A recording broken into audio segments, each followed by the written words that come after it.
Everybody, welcome to the show number 81. What is it? 819 for today, which is Tuesday, March 25th, 2025. We've got some Zoomers standing by. We've got Rick Bannerow there on the right, Clark Chapin on the left. Guest experts today to talk about all the things that happened here in San Francisco this weekend. Some others may join us as well. Some of the super Fozy. Julia, I trust you, Madame, are well. I am. Any hot tips? We're going to enjoy one day of summer. Well, what is it in the 80s here in the marina today? And 80s today and 60s tomorrow. Well, as usual, we are enjoying it, whatever the temperature, whatever the weather is. We're here in the Beach Street Yacht Club in San Francisco with Fozies, in San Francisco's beautiful Marina District. We had 80 degrees almost yesterday. You're going to have it today. And then Julia's mic is not on. Well, is it in front of your mouth, Julia? Yeah. Is it? Okay. Can't you hear Julia's mic? Maybe we need, keep talking, Julia. Keep talking. We got Clark and we keep talking. But we have to there get we my go. mic up. That's better. There. Oh, yes. That's better. Thank you, Pedro Foiling Sailor. Thank you, Blake Middleton, who likes your scarf, Julia. Thank you, Blake. He likes your scarf, Julia. I like him and his scarf, too. Oh, his scarf? No. Springtime in Boston, Mark Holland says. Temps seem to be still winter. Well, Alistair Murray is up early in Melbourne, where it is 0702, saying hi, G'day from Melbourne. Alistair's got an announcement for us. Actually, I've got it in the show, and he's going to maybe come on and talk about it. Oh, good. Welcome, everybody. Welcome to the show. Delighted to have you all with us. The starting line today, we are going to, it's a full show, Julia. I know. Happy Tuesday and happy Independence Day for what? Historic. Historic. The H is silent. Sailing nation and the world's most phallic building. Clark Chapin probably knows the answer to that, not because he studies phalluses, but because he's living very close to the world's most phallic building. I didn't even get a smile at him. You see that, No. Clark? Huh? No, he's looking serious. He's looking very serious. Fozy Collab, I'm pleased to announce that one of our Fozy, Mark Holland, has teamed up with Shane Couch, thanks to our shows in the last couple of weeks, and Mr. Dr. McIrvin, who's put us together with Shane Couch. Coaching Corner, John Emmett, has another great report today reflecting on SailGP San Francisco. We'll recap, of course, SailGP Oracle, SailGP San Francisco, and Whiskey Tango Foxtrot. What happened to the Australian wing? And what happened and is happening to Team USA? Teetering on the brink, and we'll wish Bravo Zulu, Julie, to your team that won. Yes. Huh? Yes. I'm a great fan. And more you and more. like those dark-haired Latino boys. I do, but I especially have been admiring their boat handling. Well, they're what handling? Their boat handling. They're boat handling? Yeah. Well, we'll talk about Diego Botina's win. Magnus the Magnificent's latest Rule 69 blog post is significant. We're going to talk about that today. He calls SailGP, by the way, Julia. He says it is teetering on the brink. And I think he's right. Oh. A long text back and forth with Magnus, who's a bit under the weather, but he'll come good. Sorry, go ahead. But we're looking forward to that. To what? His coming good. He is. He's good anyway. The good boy. We got an AC-38 Cup date, a video from TV New Zealand with an interview with Mr. Dalton. Is he serious about taking the Cup back to Auckland, or is it just more posturing? Will we find out? Well, we have some opinions. We have a very strong opinion from a number of our Kiwi Fozy who've weighed in. The 2032 Olympics. The sailing venue has been announced. You're not going to believe, maybe some of you, or particularly non-Aussies, where it is. And the question is, will they have to add DEBS to DNS, DNF, DSQ, and then EBS? Another reason why we have our race management expert and judging expert, Clark Chapin, on with us. Yes. See what he thinks about EBS in the 2032 Olympics. And we're going to find out what EBS is. And EBS, that's right. Finally, the last leg, super sailor and three-time AC winner, good friend of mine, Matt Mitchell, has passed away in New Zealand, age 53, and we'll give him... Too early. Yeah, he's pretty young, too young to be passing. We'll give him a passing salute. Sad that he is passing. Well, and of course, Day in History, Whiskey Tango Foxtrot, our fantastic Fozy, and much more. Before we get to the collab that I'm going to tell you about Pedro Foiling Sailor. Just finished my walk. Chris Exley's checking in from Salem, Mass. We mentioned Blake, who's up in the land. Is it still frozen up there, Blake? Do you still have ice on the lakes here in the end of March, or is the water returning? Ice boat season is over, I assume. Peter Taylor, New York City. Hello, Peter. Ed Worley up here in NorCal. Clayton Embley's in the boat shop again, pouring a keel and enjoying Sailing Illustrated. Nice to have him on, and all the rest of you. Jody Shields is up early and north of Sydney in Wanji. Good morning to you, Jody. Talked to him at length a couple days ago, Julia. Always getting tidbits from our various FOSI around the world. David James across the bridge. The weather is dropping 20 degrees in a day, which is odd. Now already 91 in Texas, Alan Long says. 91 Fahrenheit, of course. And Magnus is, I didn't want to say with what he is afflicted, but you see his comment there? Greetings from COVID hell. God, poor baby. And I talked to Magnus this morning. I texted with him. His throat was too scratchy, he said, to talk by phone. So I'm sad to report he's got a bad case of COVID. And I said, let me see. You were at Royal Leamington Yacht Club on Friday. Count the days. 1, 2, 3, 4. Oh, 5 days ago. There must have been a lot of hugging and kissing, and I wonder if Hattie Rogers has got it, Magnus. But I think Mr. Dr. Andrew McIrvin's going to look in on him and give him a little bit of advice, which the advice Andrew gave to me, you remember, Julia, was cancel the show. Stay home. Stop working. Don't try to put a show together and get on and talk. Just go to bed, sleep it off, and you'll be better. And that's what I hope Magnus the Magnificent is doing now that he's got COVID. That's our show today. But to start with, remember we talked about this magnificent J-boat, Shamrock 5, during last week's extended celebration of St. Patrick's Day. And remember the paintings that I found online? This one called Crossing the Line, a magnificent painting, Shamrock 5 versus Enterprise in the 1930 Cup, the last Sir Thomas Lipton Challenge, the last of his 5. And the artist Shane Couch was identified. And then Mr. Dr. Andrew McIrvin told us that he knows Shane. He lives on the Isle of Wight, and Shane sails with Andrew, and he put us together. Great. And I've been talking with Shane Couch, I'm pleased to report. Nice guy. Obviously a superb painter, artist. He does oil on canvas, and he's born in 63, so a bit 10 years or so younger than I. And he is also a keen, I don't know how great a racing sailor he is, but he's for sure a keen sailor. And I have, thanks to the show the other day, I've been able to put him together with this gentleman. You know who that is, Julia? That's another FOSI, super FOSI, Mark Holland. Oh, yeah. Up in Boston. I just saw this morning that Mark's originally, I don't know if Clark knows this, originally from Michigan, from Bel Air, Michigan. Wow. And Mark is the guy that does the America's Cup Compendium. He collected all these facts and figures. Remember that? Yep. Mm-hmm. All the facts and figures. And we got to know Mark during the watch parties, the live watch parties of the America's Cup from Barcelona. Yes. And I've gotten to know Mark and he's going to come on the show and tell us about his compendium. But long story short, he has put together this compendium and is now sharing it with Shane Couch. And he said in an email to me, he said, "Hi, Tom, following up on your segment with Shane Couch and his new painting, I grabbed a few things from my books, the compendium.com, America's Cup Compendium.com, that Shane, might find interesting if you would like to forward this to him." And I mean, look at the facts, and I'm not going to read them all, but facts and figures, including the weather, the start time, what it was like. Wow. And additionally, down there, skipping 3 paragraphs, additionally, I have found 1,065 plus related news articles for the race from that day. Wow. Which many of which will be included in the newest volume of the press, which I hope to have posted this fall. If Shane would like to see a collection of these, please let me know, and I'll put. So long story short, and he wishes you a happy birthday, Julia, and happy good times at the Sail GP races. So I put the two of them together by email, did the introduction, and that is Shane, of course.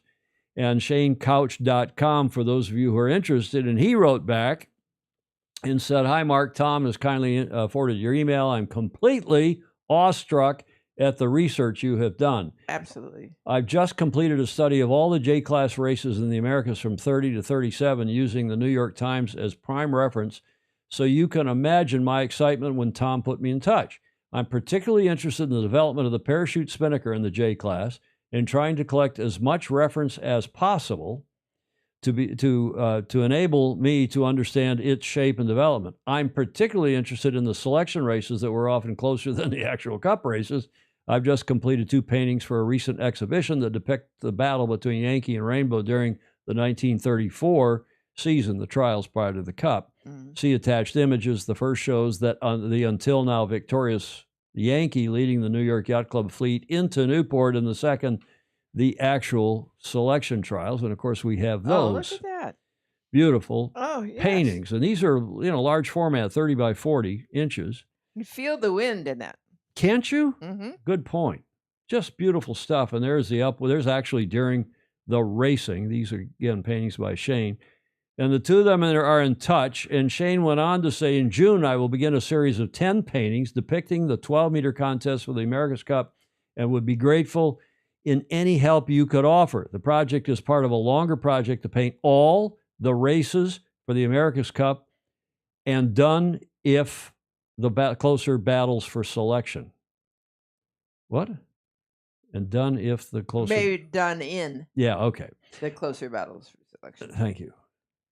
I'd be very interested in learning how I acquire a copy of your rules of your America's Cup compendium. And of course, he has kindly, as he did for me, Mark has kindly forwarded that a free link to that. And any of the rest of you that want to see it, go look at it because it is way cool stuff.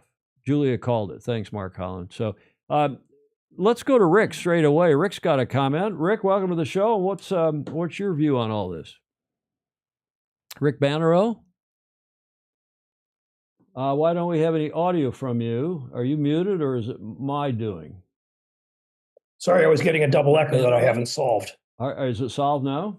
Why don't we have any audio from you? Are you muted? Are you getting me now? Yep, we're getting audio from you. Okay, I was getting a double echo that I haven't solved. Is it solved now?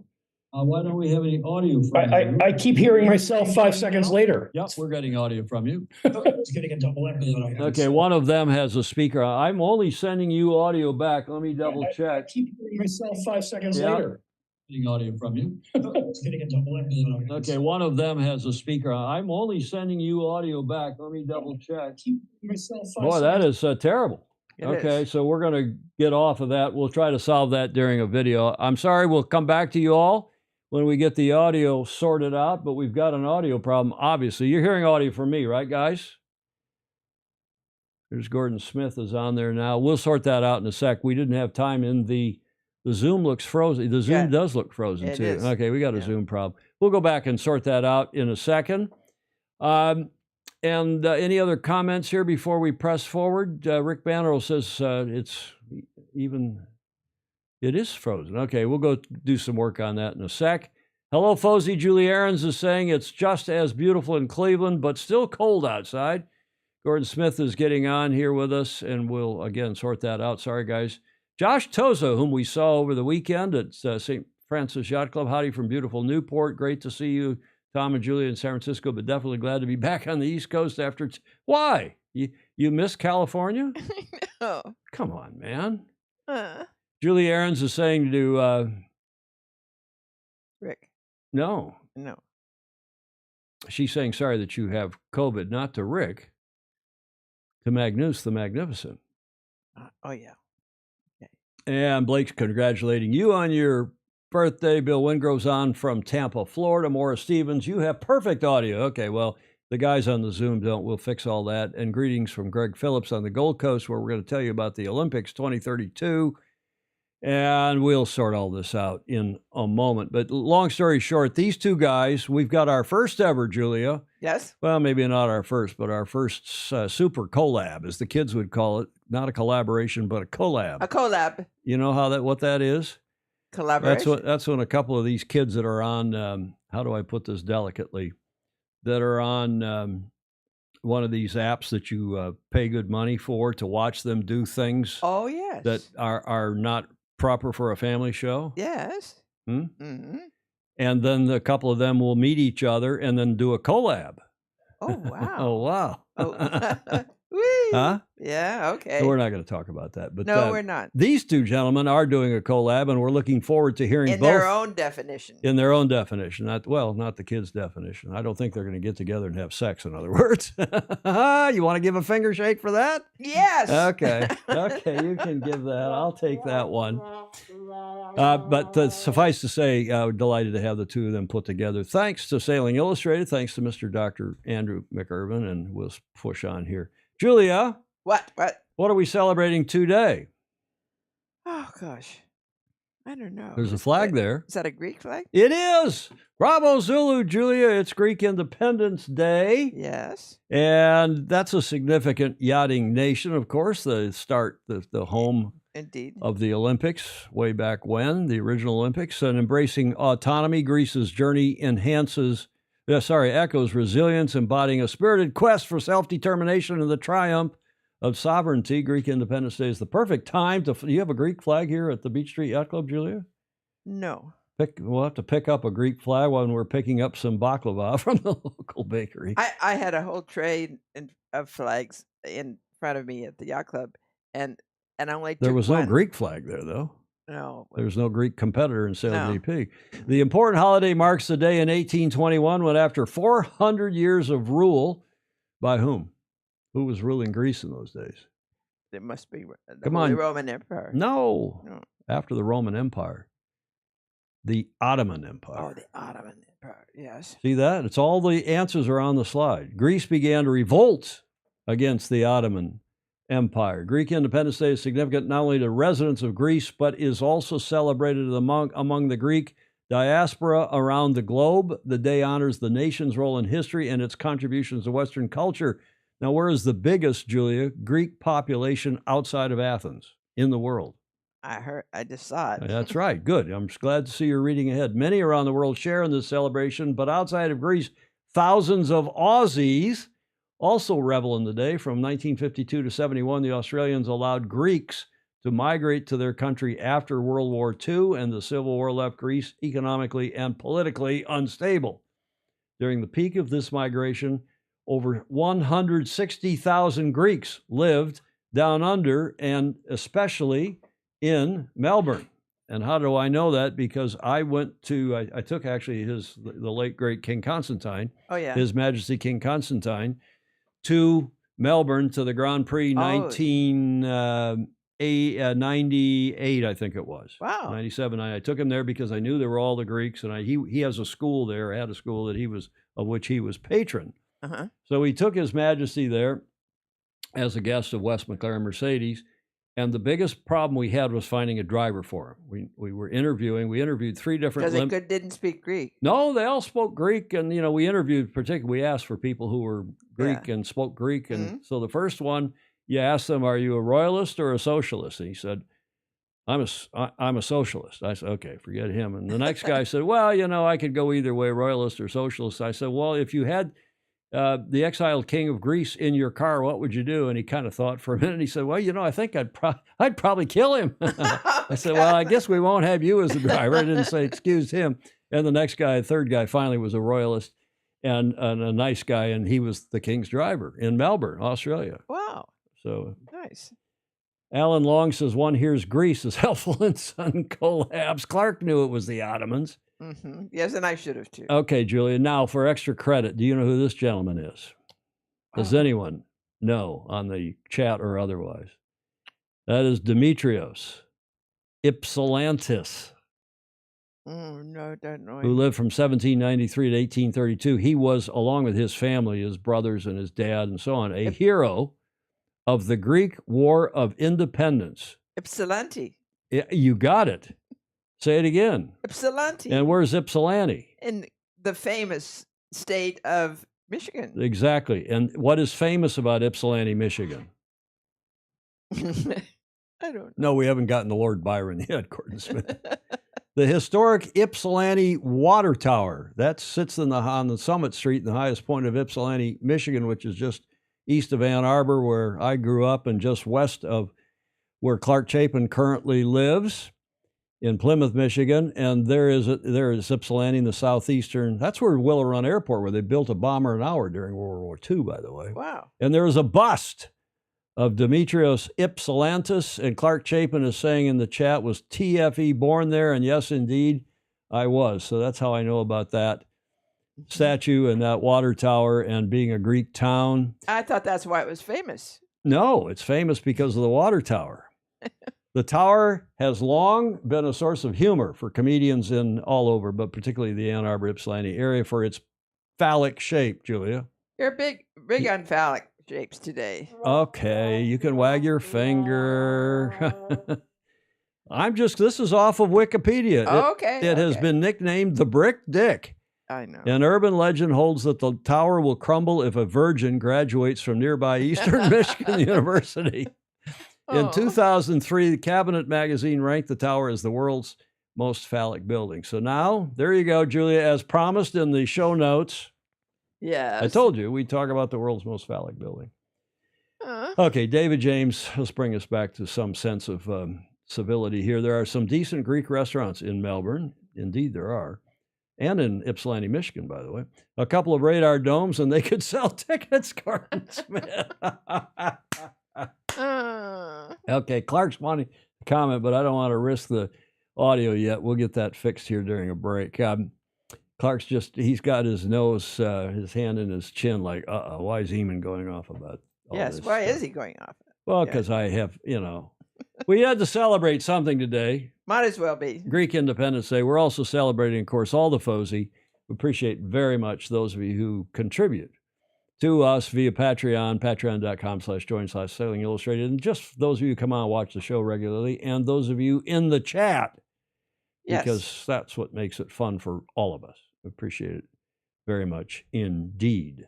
Thanks for your support. Okay, that's the big issue today, as you all know. Whiskey Tango Foxtrot. Is that bell loud enough for you now, Julia? Slice. I turned the bell up in the audio, so in our cover slide, our transition slides, we have a little bit of like a waypoint in the show. You Yes. go past the navigational buoy, and you should hear the bell. I think that's good. And that's as we go from Much better. the A block to the B block, and at Yes. the top of the B block, we have John Emmett's report reflecting on Sail GP San Francisco. Here's John. Hi Tom, Julia and all the FOSI. I'm here at Imberhorn Farm and just thinking about the Sail GP at the weekend. First of all, really sorry to see what happened to Australia, and of course sorry for what happened to Denmark. I don't think back-to-back weekends is good because it doesn't give the teams chance to have a repair. Hopefully we'll have a full flight, don't know if that's the right word, of 12 boats for the next event. As always, comments very welcome, so do share this feed. I'm very welcome to hear other people's opinions. I think, sailing, it's a very broad church, and we're lucky to have lots and lots of different type events going on. Sail GP, for me, I know people hate, kilometers per hour rather than knots and little bits and pieces like that. They say that the race is too short and so on. But, it's designed to appeal for a different audience, to some of the offshore events that go on for 600 nautical miles. So I think we're lucky to have a bit of something for everyone. Personally, I think they're trying to go down that Formula One route. I mean, things like you have the comms on the boat that you can hear, and the coaches talking to the athletes, which you can hear. It reminds me very much of Formula One and this sort of idea that any boat could crash at any time. I mean, I actually think it's kind of dangerous really if people are struggling with their boat handling, because everyone's getting to grips with new foils and it's a very congestive racetrack. But even with slow speed boat racing, I think the start is incredibly important, so perhaps it's not as dissimilar as you would expect. But yeah, I think they're going for that Formula One. If people don't like the commentary, you can always turn it off. It's funny, I find it very hard not to comment even if I'm sitting on my own in a room about what's happening, and it's very easy to be an expert when you're sat on the sofa but we're all guilty of that, I guess. But yeah, Sail GP, I think it's going down a very specific route, and we should be grateful that it's been so always successful. There's always going to be things that you dislike.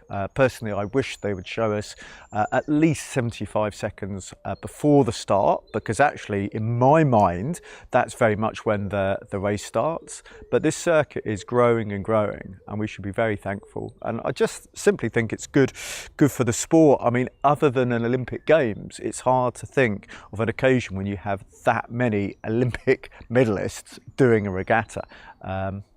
Maybe the stars, but yeah, certainly in terms of, you know, recent Olympians, it's a who's who of talent.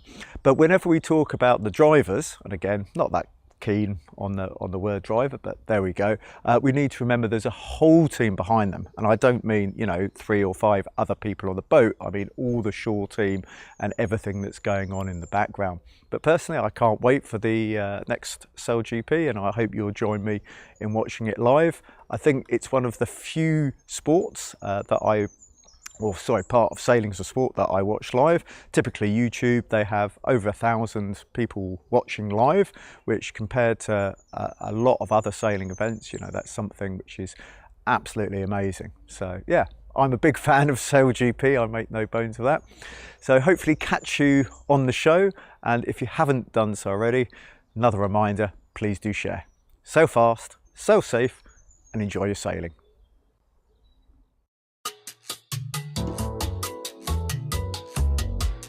That's John Emmett from the John Emmett Sailing is his website. Get to the front of the fleet. And Gordon Smith said, I inadvertently fell asleep just before the final. That's too bad. That's too bad. Well, just a reminder, too, we're pushing this parasailing reinstatement for Brisbane as a demonstration event. John's been pushing that very assiduously, as have others. And the Parasailing Worlds are going on this week, Julia, at your favorite club, the Royal Prince Alfred Yacht Club in Sydney. John Albert Collings is agreeing with John on what he just said. Nice comment from John Collings. But that's going on, and the Hansa Worlds, the Hansa class, which is a parasailing class, is going on, and we'll cover that in some depth on Friday. Oh, good. With the help of especially the Aussies who are down there watching. I haven't seen any videos yet for that event, those events. It's a combo of the Hansa, Hansa, some of you would say Hansa class worlds, alongside the Para Worlds, which is a world sailing event. I didn't see much promo from World Sailing, but several of the Superfosi pointed the links out to us this morning, so that's good to see and hear. And thanks again. We'll get to covering that on Friday. We're going to try again. I don't know what our audio problem is here, but for some reason I'm getting an echo from one of you. I'm only sending you audio, not your own audio. You tell them where the thing is. And what thing, Julia? Don't try to solve technical problems for me, okay? Julia likes to solve technical problems. I do. Don't solve technical problems for me. So there's Clark. Everyone else, turn your mic off. Clark, talk to us, and let's see what we've got from you. Are you muted, Clark? Try now. I'm not muted now. Are you getting 1, 2, 3, 4, 5. Are you getting okay? There's no echo. Okay, good. Let's now mute you and go to Gordon. Gordon. Good evening. 1, 2, 3, 4, 5. Okay, that's very good. Now let's go to Rick Bannerow and try Rick.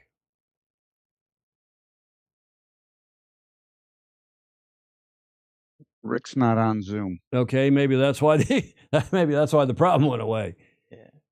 Clark and Gordon are on. Thank you very much for joining us, and we'll see if Rick comes back, and we'll see if the problem comes back. But I think, there was something going on with his audio. Rick signed out. Oh, he did. Okay. Alan Long, it's got to be a Zoom issue. Yeah, it is a Zoom issue, but we technically are pretty good at this by now after all these years and all those watch parties over Zoom.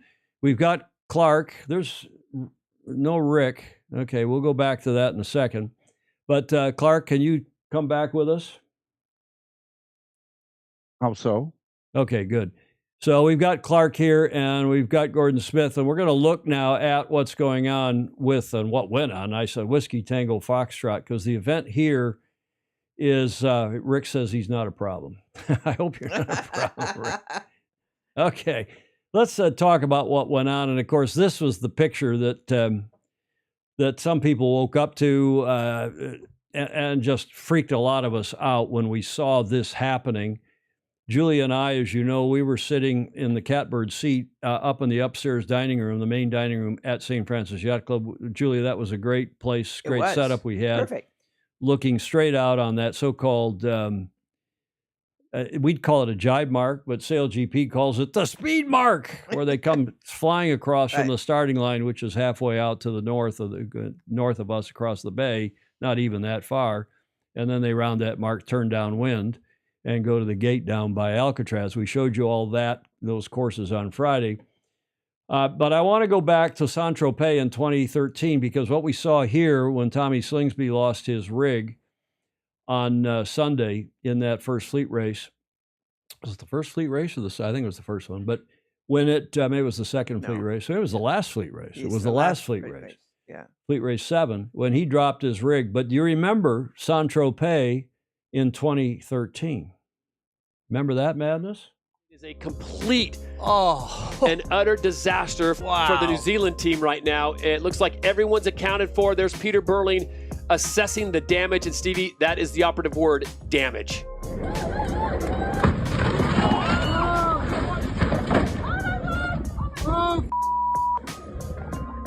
This is another one of those potentially season-defining moments. I mean, look at that. There is no way that wing is going back together very quickly. I mean, it's great to hear everyone's okay, but I mean, who knows what's happened out there? Pete Burling, he looks like he's not entirely sure what's happened out there. We're actually coincidentally just going over to see our friends on Yacht Gaia, right on the port side of the boundary, and we're literally right beside them. We were just touching the boat down, and yeah, pretty much sounded like an explosion. Very, very thankful that everyone's okay. Happened just like that in an instant. Yeah, well, I think firstly it's so thankful everyone on the team's safe. That's obviously the most important thing out there, and to have a massive incident like that where you have such a big structural failure, and to have everyone safe on board, something that we're incredibly thankful for as a group. And the boat just deloaded, and you saw the wing coming down, going back. Luckily, it fell back and didn't hit anyone. So yeah, you don't want to think about what could have been, but it's not till after you realise how lucky we were that just everything lined up and no one was hurt. And I think the boat's pretty much okay as well, so pretty lucky. I didn't see, and we were still sort of crossing the finish line, and we were just hooking up to our chase boat, and we heard that we got told. So you get the idea. I think we can dip out of that now. And it's astonishing, though, Julia, how similar it was when I went back and looked at that video, how similar that looked to what we saw on Sunday. I was thinking that when I saw it Sunday, I was thinking of that incident, and I thought, the same things happened. But it's astonishingly similar. So there may be a fault in the wings. It may not have anything to do with the T-foils. And remember, as we were saying, as we were talking there at the table the other day, and I've been talking with a lot of the super FOSI and with Magnus this morning, and I had a long talk with Mr. Dr. Andrew McIrvin as well. These boats are not getting any younger. Yeah. They're 5 years plus old. Wow. The wings are 5+ years old, especially the smaller wings. Right. So, and this is not the second time, it's actually the third time. Remember, the Brazilians dropped a rig during practice in Bermuda. Oh, yeah. Was that earlier this year? And as Ed Worley is saying, rapid unauthorized deconstruction. Well, there's what the wing looked like after the Kiwis lost theirs. So I just thought we should go back and have a look and remind us of that. Then I also thought we should remind ourselves of what Tommy said here at the press conference on Friday. Do you remember what he said? No.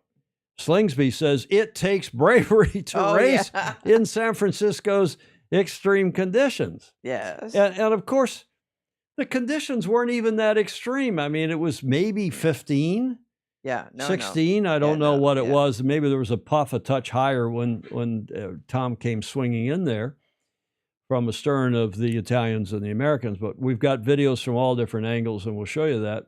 Steve Gruber's saying, I wonder if some of the equipment is past its use-by date. Yeah. Mm-hmm. You wonder if the butter has gone bad, or the milk, I should say, has gone bad. Extreme. Yeah, Ed Worley is agreeing.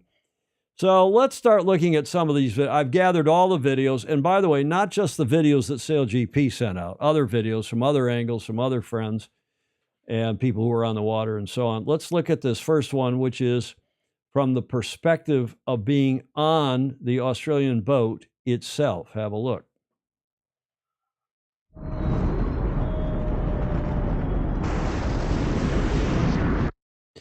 I'll play it again, but you got to know it is a bit dangerous. That's why you wear helmets. And they knew it was coming down because you can see they all got ducking down into their cockpits as well they should have. So let's now have a look at it from the American boat, the bow camera on the American boat. Looking Pierre at is in true fashion, being very aggressive at the bottom. It's all about timing now. Nowhere for United. Oh, disaster for Australia. The wing's fallen down. Stevie. Incidents there. Stevie. Oh my Lord. Oh my Lord, give us a break, Stevie. But in any event, that's from the American boat looking aft. And I know that the American boat turned up a little bit. They did luff a little bit, but Clark's going to come on and give us his view of the rules of what the Americans did or didn't do. But nobody seems to think there was any rules violations. In fact, despite a lot of commentary live at the time that there was a collision or a touch, I'm 100. You're never 100% sure of anything, right? I'm 99% sure there was no contact. Having looked at all the videos, having talked to people on both teams, all three teams, two of the three teams. I haven't talked to anybody on the American boat. And also talked to, remember, Julia, what the bar looked like at St. Francis after racing on Sunday? Yeah. The place was packed because after the racing was all done and the media work was all done, the people gather, come over from next door in the Adrenaline Lounge and the teams and so on. Right. And the bar was packed with senior serious people from SailGP and otherwise. Right. And remember the conversation we had upstairs in our little quiet group after all was said and done, including there was a senior serious SailGP gentleman engineer there. So we've got a pretty good view, I think, and a pretty good confirmation. Yeah, Stevie needs to shut up, Bing Bong says. Pretty good confirmation that there was no touch. But even if, I'm going to show you a video here in a moment, that I think even if there was a touch, the rig failure happened before there was any possible or potential touch.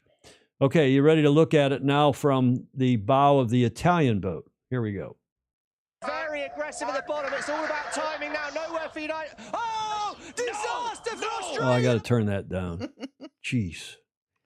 Yeah. That's not very helpful, but it's another viewpoint nonetheless. Now, I've obviously put these in the order of maybe the most interest. Here's a little bit more interesting one. Shows you more of the lead up to the incident. This from a camera boat, a TV boat, here off the bows of all three of the involved boats. No audio. Tommy comes in, avoiding the American boat, avoiding the Italian boat, barely, just, and down comes his rig. I'll play that again. At quite an angle. I mean, he's coming in at a steep angle, as you can see finally in this video. And the Americans are up higher than meaning closer to the wind than the boats to lure to them. But it doesn't look like they have done a big luff or done anything untoward vis-a-vis Tommy and the Aussies. But we'll have Clark comment on that, as I said, in a moment. Now, here is an even more interesting video. And this is from the stern cam of the Italian boat. And I'm going to spend some time on this video. Watch this. Sure looks like they hit. Darn close. I'll play it again. Yeah.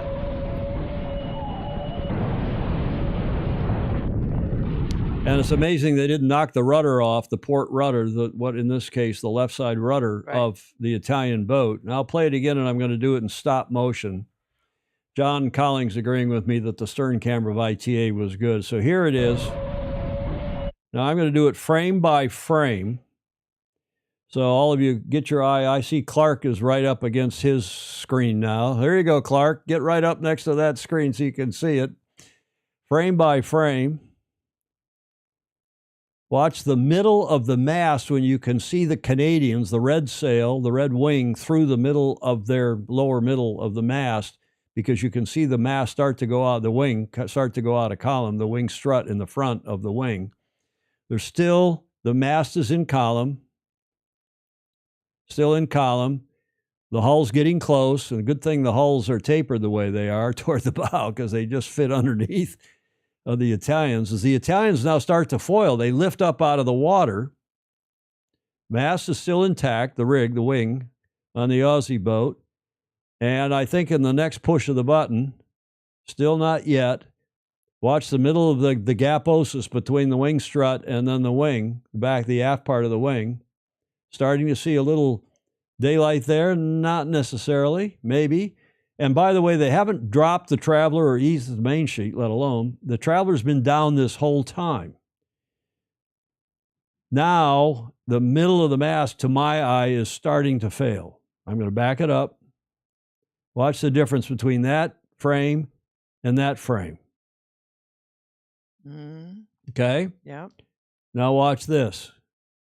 Now you can really see it starting to go out of column. It's starting to collapse in. Yes. And the bow still hasn't come toward, or it's come toward, obviously, but it's not come in contact or even ostensibly in contact with the Italian port quarter, the left pontoon. No. Now one more frame, still not touching, but you can clearly see the wing deforming. Speaking of deforming, Julie, you got a cough switch there too, please. I know, but it snuck up on me. Okay, well, a lot of things do. Now the bow is under the hull, it looks like. Oh. And now the wing, Clark's nodding his head, yes, I see. And they still haven't touched, if they do even touch. It's close there, but apparently no cigar because there was no marks on either boat. The teams are convinced that they didn't touch. The umpires, I even think, despite you'll see in an umpire video in a minute, it looks like there's a contact, but the umpire video can't see the verticality, if that's a word. Yeah. But it looks like they snuck in underneath. That is, the Aussie snuck in underneath the hull and managed not to hit the rudder, which is astonishing. But you can clearly see between this frame and that frame, the rig's going. Mm-hmm. Sailing forensics, Alan Long is saying, yeah. Mm-hmm. Now you can really see it going. There still is a gaposis there, as my dad would say, daylight between Tom's starboard hull, bow of the starboard bow, and the stern of the Italian boat.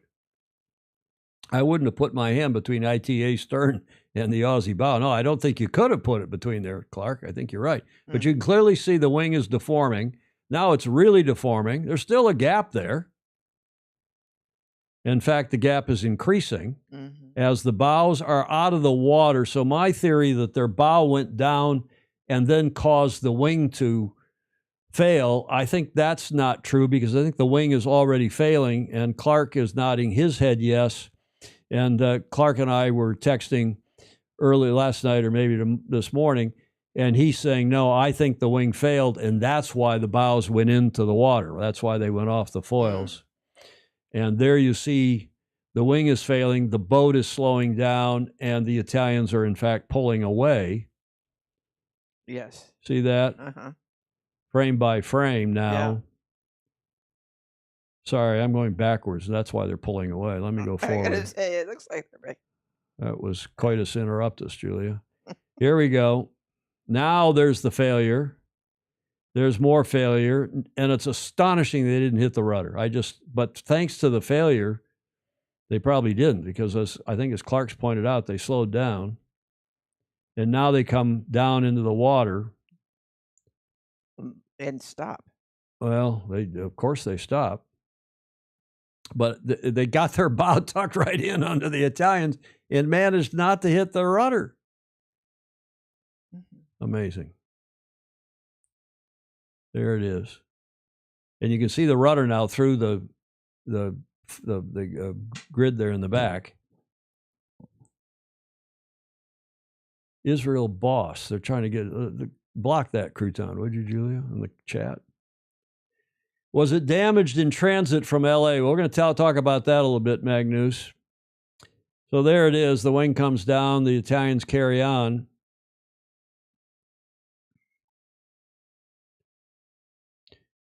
Man, it's lucky nobody. And you know, it's interesting.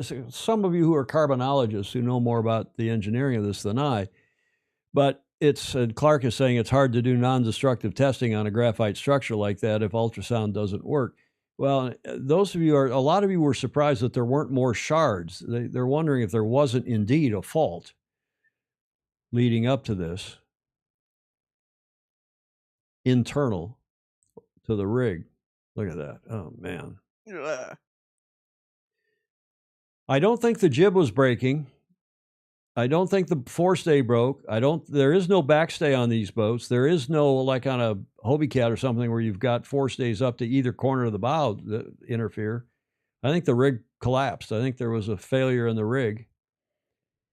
And it could be, as Clayton Embley is saying, just be fatigue over years of use. I'd like to know the age of the mast.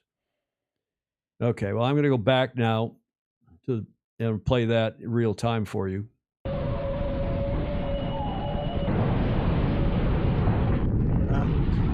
I mean, if they were up underneath the boat and they'd taken that rudder out, that Italian boat would have been out of action as well. Now, here's what the umpires saw and the team saw post-race. I actually had a clip from Craig Mitchell, and I lost track of it this morning, so maybe we'll play that on Friday. But this is similar. Watch this. From a computer of a team member. This is how it looked on the umpire. It was sent to his friend.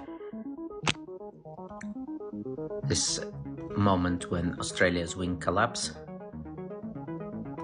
and you can see a small touch with the Italian boat. However, it's not clear if the wing already collapsed at this time or not. It's very possible that it's collapsed. Yeah, and it's also very possible that there was no contact. I think this gentleman is well-intended, but I think he's cretonic, as you've seen in the previous video. Yeah. And this is what I meant by the verticality. That's not quite the right expression, but they're right up close and personal, no doubt. And it's astonishing that they didn't hit when you see that. Right. And now look at, he takes the pit there. Look at that.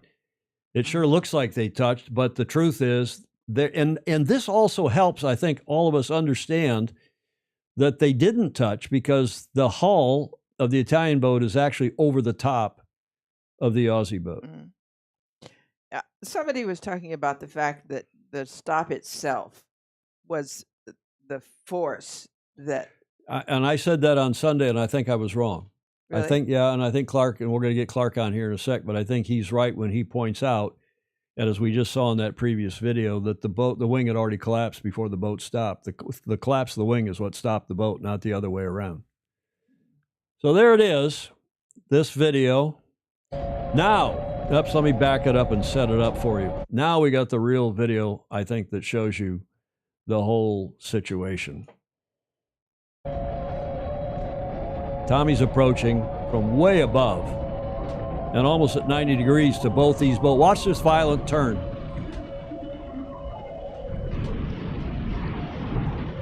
Yeah.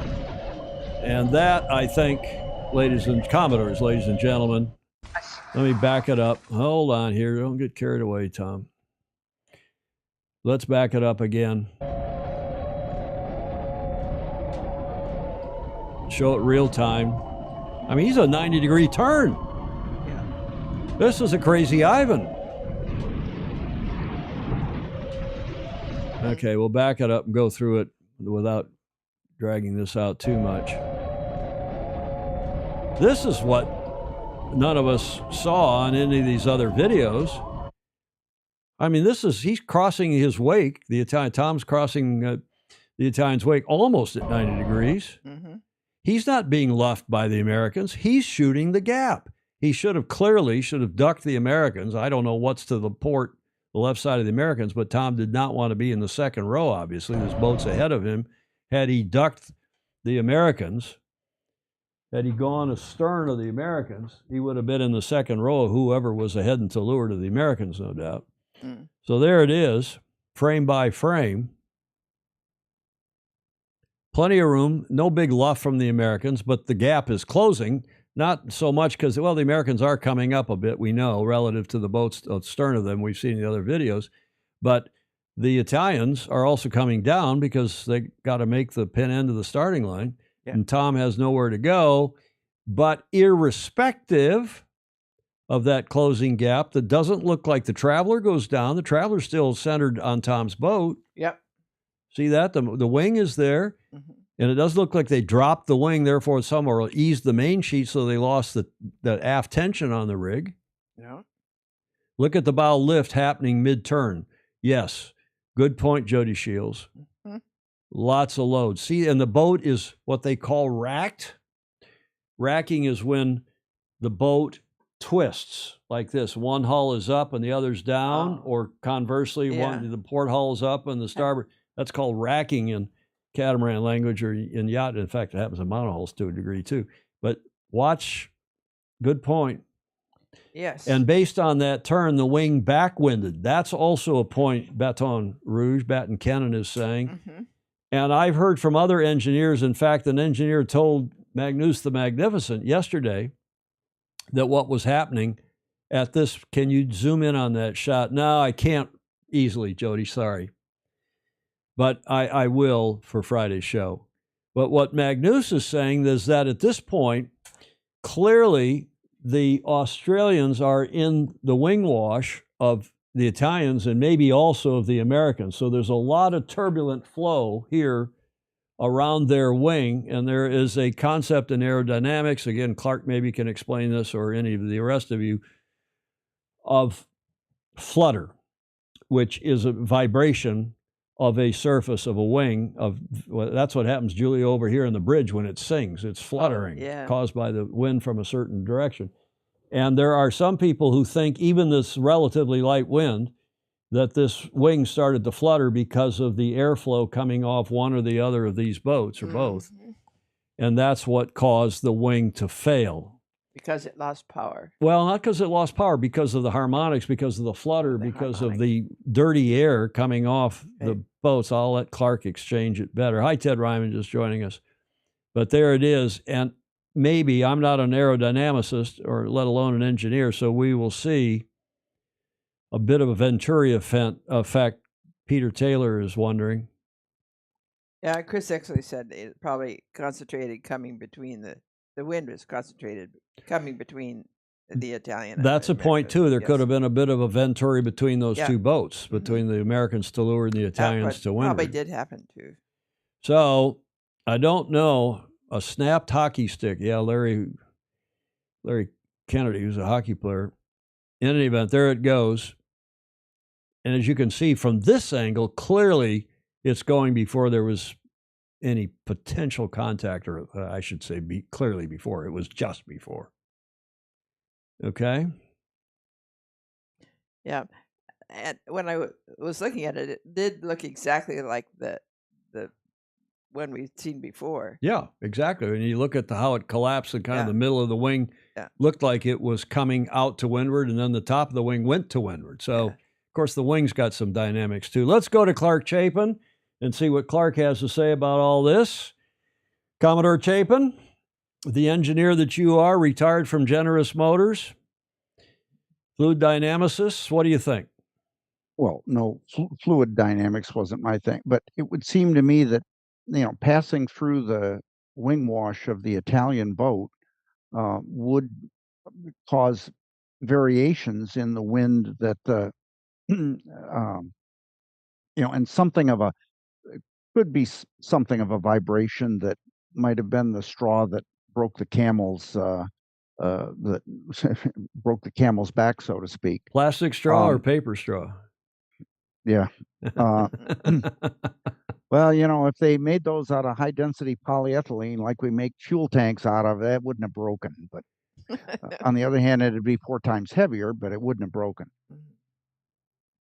Okay, so what do you think happened? It's just, do you think it was a fatigue? I think it had to do with, I think to me, it was kind of a combination of sailing through the wake of the Italian boat and the wing wash was the precipitating instance that caused it to fail. Now, as to where the defect was in the wing. Could it be detected? I'll leave that for the carbon fiber.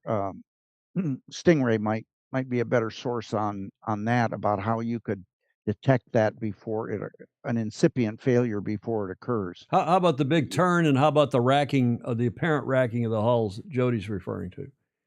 Yeah, I think that all starts to add up. These are all big loads, and you add a big number to a big number, and you get a big number. Spoken like a true engineer, Julia. Yes. Huh? He's always right. Let's look at it one more time. Yeah. That video, because it. This is to me, it's this huge turn and the racking of the hull and the wing wash. But look at the. I mean, I don't know what the moments are, Clark. But there was a lot of load on that wing when they turned 90 degrees. As Rick Banero is saying in the chat, a perfect storm of loads. Mm-hmm. We won't make any jokes about that. Clark, anything else on all that?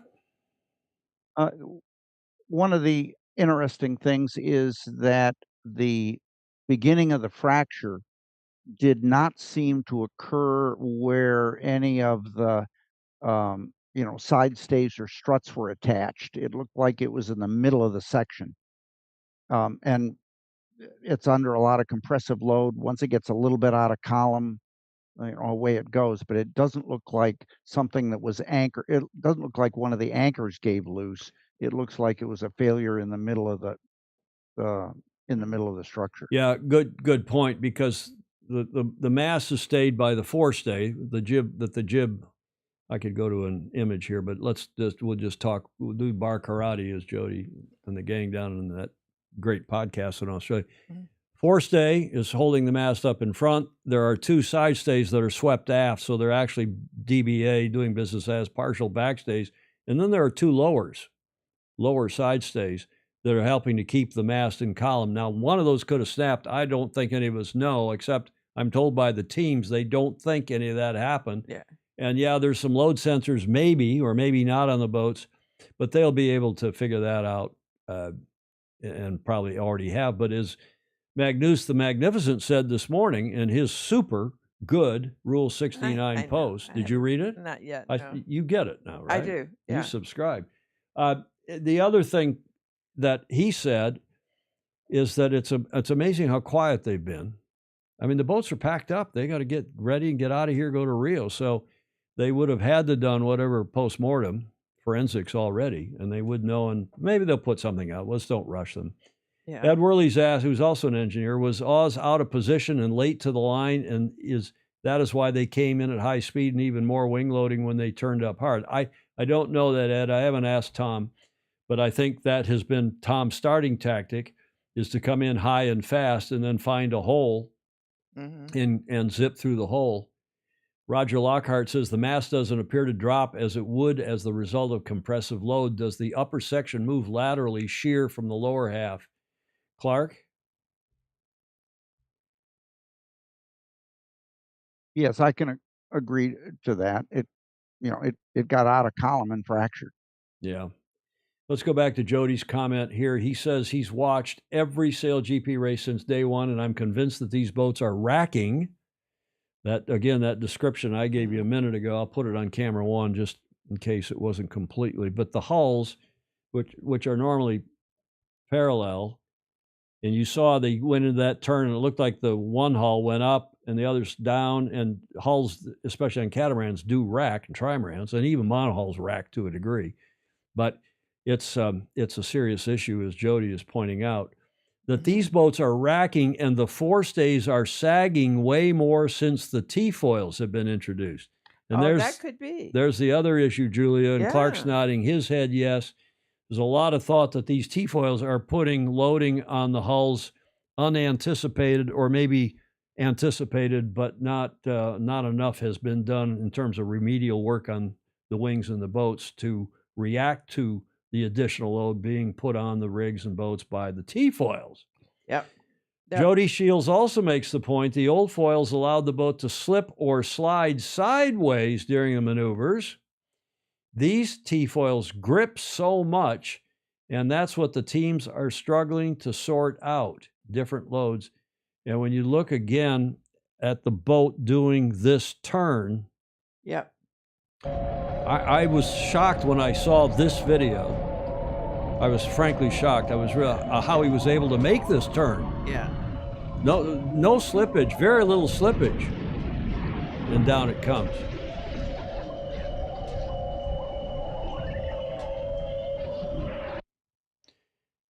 Uh-oh, Bannero's making fun of me. Hey, TFE said maneuvers. Well, when you're trying to use the collective for tacking and jibing, and when you maybe I'm brainwashed now by listening to Sail GP all weekend, Rick Bannero. But that was but in fairness to me, Rick, that was a maneuver. That's a 90-degree turn, which to me is a maneuver, not a tack or a jibe, which is a tack or, okay, it's a maneuver, but that's a gross maneuver. That's a tack or a jibe. This is a maneuver. This is luffing up. The wing was fully flat and deposited, so front element, so side on it, narrows chord is my take. Okay, Andrew, flush that out a bit, Dolly, would you? Depowered, not deposited. Yeah. Wing was fully flat and depowered, so front element, so side on it, narrows chord is my take. Yeah, okay, I get it. Yep. Julie Aaron says, I'm certainly not an engineer. It looks like a stress fracture. Yeah, I think that's the question, is whether these are just starting to get old or whether they were damaged in transit, as Magnus asked a few minutes ago, or some other thing happened. Metal fatigue seems to have been at play. Well, this is carbon fatigue, but who knows what structural issues were inside, Julie? It's a good point. And how much do we know about Hey, that Tom. much carbon? Yeah, how much exactly? But the racking is stressing the mast. I think that the loads are excessive. And let's go to Gordon Smith, who's also an engineer. Hi, Tom. I thought this was a really interesting incident for a couple of reasons. One of which I was going to touch on maybe a bit later about the maintenance and age. But one other thing that I think Jodie's touching on is they've introduced the T-foils, and I think they've extended also the mast further up for even lighter conditions. And although we've seen maneuvers from this fleet from the get-go where someone's come steaming in, taking a maneuver, I think what's happening, as Jodie's suggesting, is that they've fundamentally changed a part of the boat.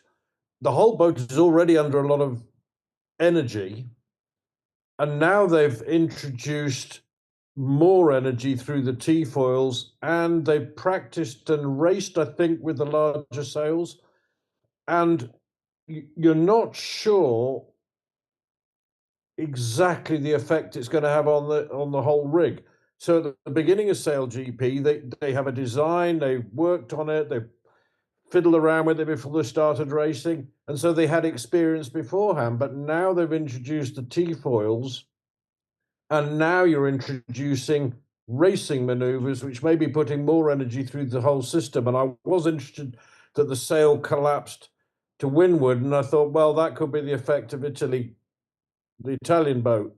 But I think it's the case that you're now introducing an element you didn't have, or two elements you didn't have before, which both introduce more energy, and in the case of the T-foils, as Jodie says, a less forgiveness in the maneuver of the boat. Yeah, no, I think that's a pretty good wrap up of what we've uncovered here, what we've been saying. Thank you, Gordon Smith in Denmark. Super Fozy there, a Brit who lives outside of Copenhagen. Alistair Murray is saying the sudden turn is what loaded the rig up, and the rig wasn't strong enough to take it. There's a pretty simplistic approach. Tom shouldn't have turned in there. I think that's bottom line pretty good from the president emeritus of Australian Sailing. Mm-hmm. And that's what I think resulted here from is that a drone or a helicopter? I guess that's a helicopter camera zoomed in, so you're seeing the top of another rig, the American rig. That's the Rolex logo, I believe, below the tip of their wingtip. Mm. Okay, any other comments from our Zoomers? Let's see what Ray Wolf says. I suspect the lower port wing area was subject to lower pressure due to wing wash, while the upper wing starboard side still had significant pressure from the right, causing a mismatch of pressures. There's an interesting thought as well. And I just would go on to say They have a camera on the top of, yeah, but Jody, I don't think that's a wing top camera, is it? Is that a wing top camera? Or is that something that has zoomed in from I think if you look at, let's go back, look at it. Yeah, I think that's not from the top of the American boat. That's yeah, see? That's a helicopter camera. Yep. The more I look at it, the more I agree that you just shouldn't have gone in there in the first place. Yeah, see, and that's not even the American wing camera, wing top. So, okay, I see a lot more action and stress at the bottom marks than this incident. Looks like a mass failure to me. Well, there's one other issue here, and I mean, who knows? I don't want to speculate anymore, but it's fun to speculate. And Stingray is saying there are 3,000 sensors on each boat. I don't think so. Are there that many sensors on the SailGP boats? It could well be. Well, I mean, how would we know? Well, we'll talk to somebody in SailGP. I don't think there are that many on Sail. We're talking about America's Cup boats. That's a different issue. But the other thing to bear in mind here, everybody, is that this is the first time they've tried to do back-to-back weekends. Mm-hmm. LA last weekend, pack the boats up, rush up I-5, Interstate 5, to come up here to San Francisco and do another event. One hears, and I was talking with a senior serious SailGP person on Sunday afternoon after the racing, after this incident, who said, yeah, it was a bit stressy. We were a day late getting out of LA, and it's even, I'm amazed that we even got the boats back together and on the water for the practice race on Friday. So they were under pressure to get up here, to get the boats put together, to get them on the water, and who knows what shortcuts were taken or what damage might have been done to this rig or any of the others. But remember, as Magnus pointed out in his very fine Rule 69 blog post this morning, there were a lot of problems this weekend. The Brits couldn't get out of their own way. They had, apparently, by all accounts, and Magnus has talked to some of their team members, I'm sure. He hasn't told me that, but I'm sure he has. They had software problems. The Kiwis had software problems. This software problem issue keeps coming up. That keeps coming up, Julia. Yes. And the other issue I will be quick to point out, not so quick to point out, but I'll point out. Yeah. This is a bigger problem in our sport than just SailGP. I had a long talk with Mr. Dr. Andrew McIrvin this morning on the phone about this. Our sport is expensive. The equipment is expensive. Doesn't have to be. You can go sail inexpensively at yacht clubs, as we've all said many times. But Julie, as you know, there are two kinds of sailing. There's supplied boats like Lasers and Optimus and whatever else at regattas. But even there, supplied boats, some are better than others. Right. And when you have supplied boat regattas, people start to tinker with them. But at least they're fairly even. You hope that they're even. But if they break, you kind of say, well, it's not my fault. It's the supply of the boat that was the fault. Right. You have to measure the boats before and after to be sure that the supplied boats haven't been tinkered with. But if it's bring your own boat, if it's BYOB, you got another problem, and that is now the people are responsible for keeping their boat in class according to the rules, and some people cheat when it's a BYOB series. Now, this is kind of an amorphous, this is kind of a mixed bag here because SailGP is responsible for the care, custody, and control of the boats. They supply the boats, they maintain the boats, they put the boats together, they take them apart, they fix any problems with them, and the teams are not supposed to make any changes to the boats. Right. Yet once you're given the boat, the teams are now responsible for keeping them in one piece. And that's why the teams are so heavily penalized if they crash into something like the Danes did. Right. And the software has been changed. Well, we don't know what software has changed or not. So Ed Worley is saying the more tech you introduce, the more gremlins pop up to bite you in the bum. Rick Bannerow, I'll come back to you, Gordon, in a sec. Thank you. I could see an enforced hiatus for the safety of the sailors to dig to a big reboot from Carbon Fiber Elements to a new music director and PR hippity hoppiter. We don't know where that guy went. I know what happened to him. We don't know. Magnus doesn't know either. Really? Cheat, Joe Cool is saying. Plenty of stories. Gordon Smith in Denmark. Hi, Tom. Yeah, leading up to this evening, I did a little bit of digging around and having a look, and I was thinking back to the youth and women's AC, and there were similar issues on actually a number of boats during those two series. And I remember discussing at the trying to think when Sail GP were moving its production from New Zealand to the UK.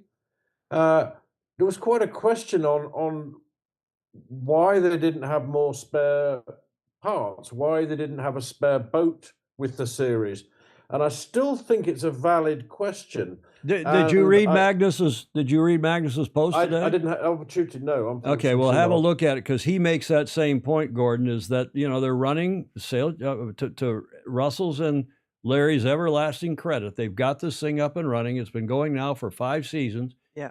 Bless their hearts. It's Larry has spent a lot of money and Russell's put a lot of time, energy, and brain power into this thing, but they're on a shoestring. And as Magnus said, it's teetering on the edge because they don't have a lot of spare parts, obviously. And we'll see if they get this wing replaced between now and the first weekend in May when they're in Rio. Right. It's a good point. It's a very good point. So, but it was also reflecting, as you said, the issue of, for example, match racing. How do you get a fleet of matched boats to take part in an event, and what are the racing conditions? I had a look at Formula One as to how they approached a similar problem. And then what happens, for example, if you damage a chassis at a weekend? No, Gordon, I get it. Well, wait, I'm sorry. I don't want to replow this ground. Thank you for this point because we got a lot to go. Thank you, though, and I think we're rehashing ground that we've covered.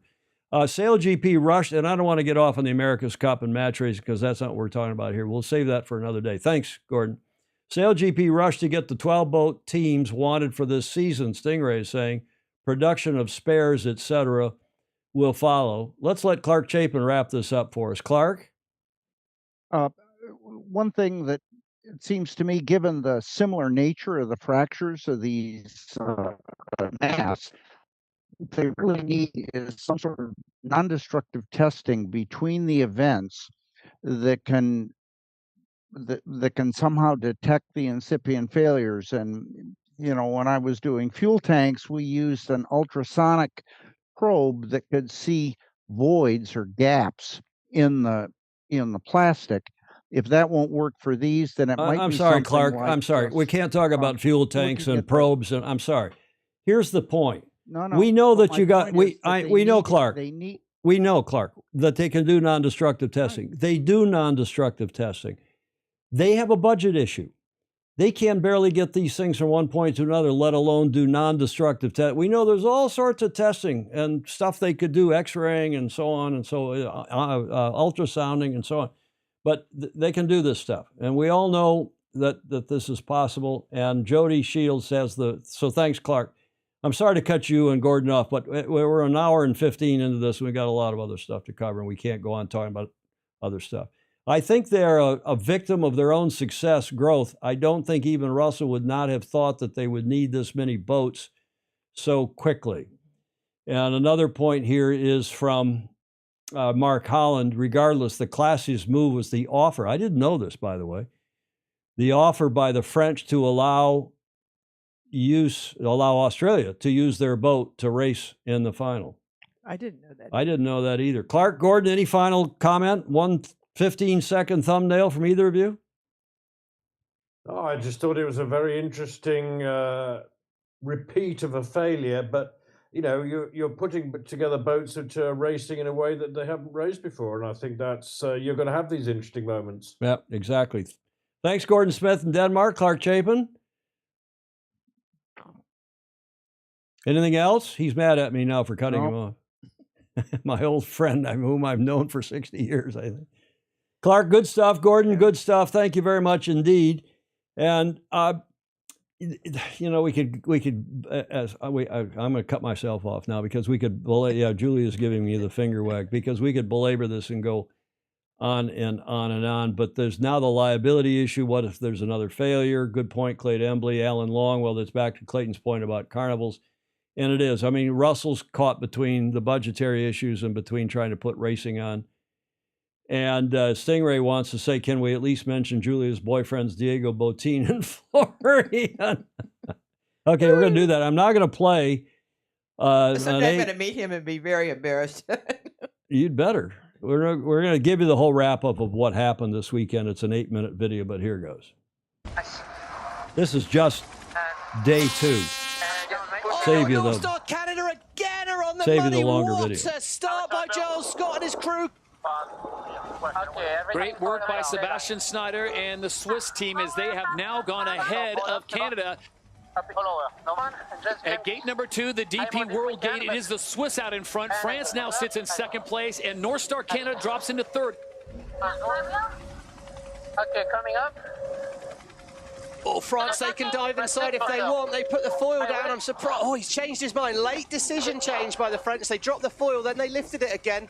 Indecision, I think, with this current, is coming from the right-hand corner of our screen down towards the top left-hand corner. And that's like a treadmill, pushing them, stopping them getting through the gate. So Australia up to 4th. Spain in 6th. More pressure offshore from now on. France are stretching out. They've gone fast there. Big gain to the right turn offshore. The French had a great weekend. The Canadians had a great weekend. The Swiss even managed. Did they win a race, didn't they? So a lot of interesting stuff happened. And as they pointed out several times, each of the 5 events so far this season had been won by a different team. Final mark, and it will be France making that left-hand turn heading towards the finish line. The Emirates winning moment goes the way of the French. It's tight in there. Spain dive inside. I think they did have rights. They did just. Huge move by the Spanish. That makes a big difference to our overalls. Tom Slingsby will hate that. French 4 go down here. French are racing. 4 down. Okay, pressing on every.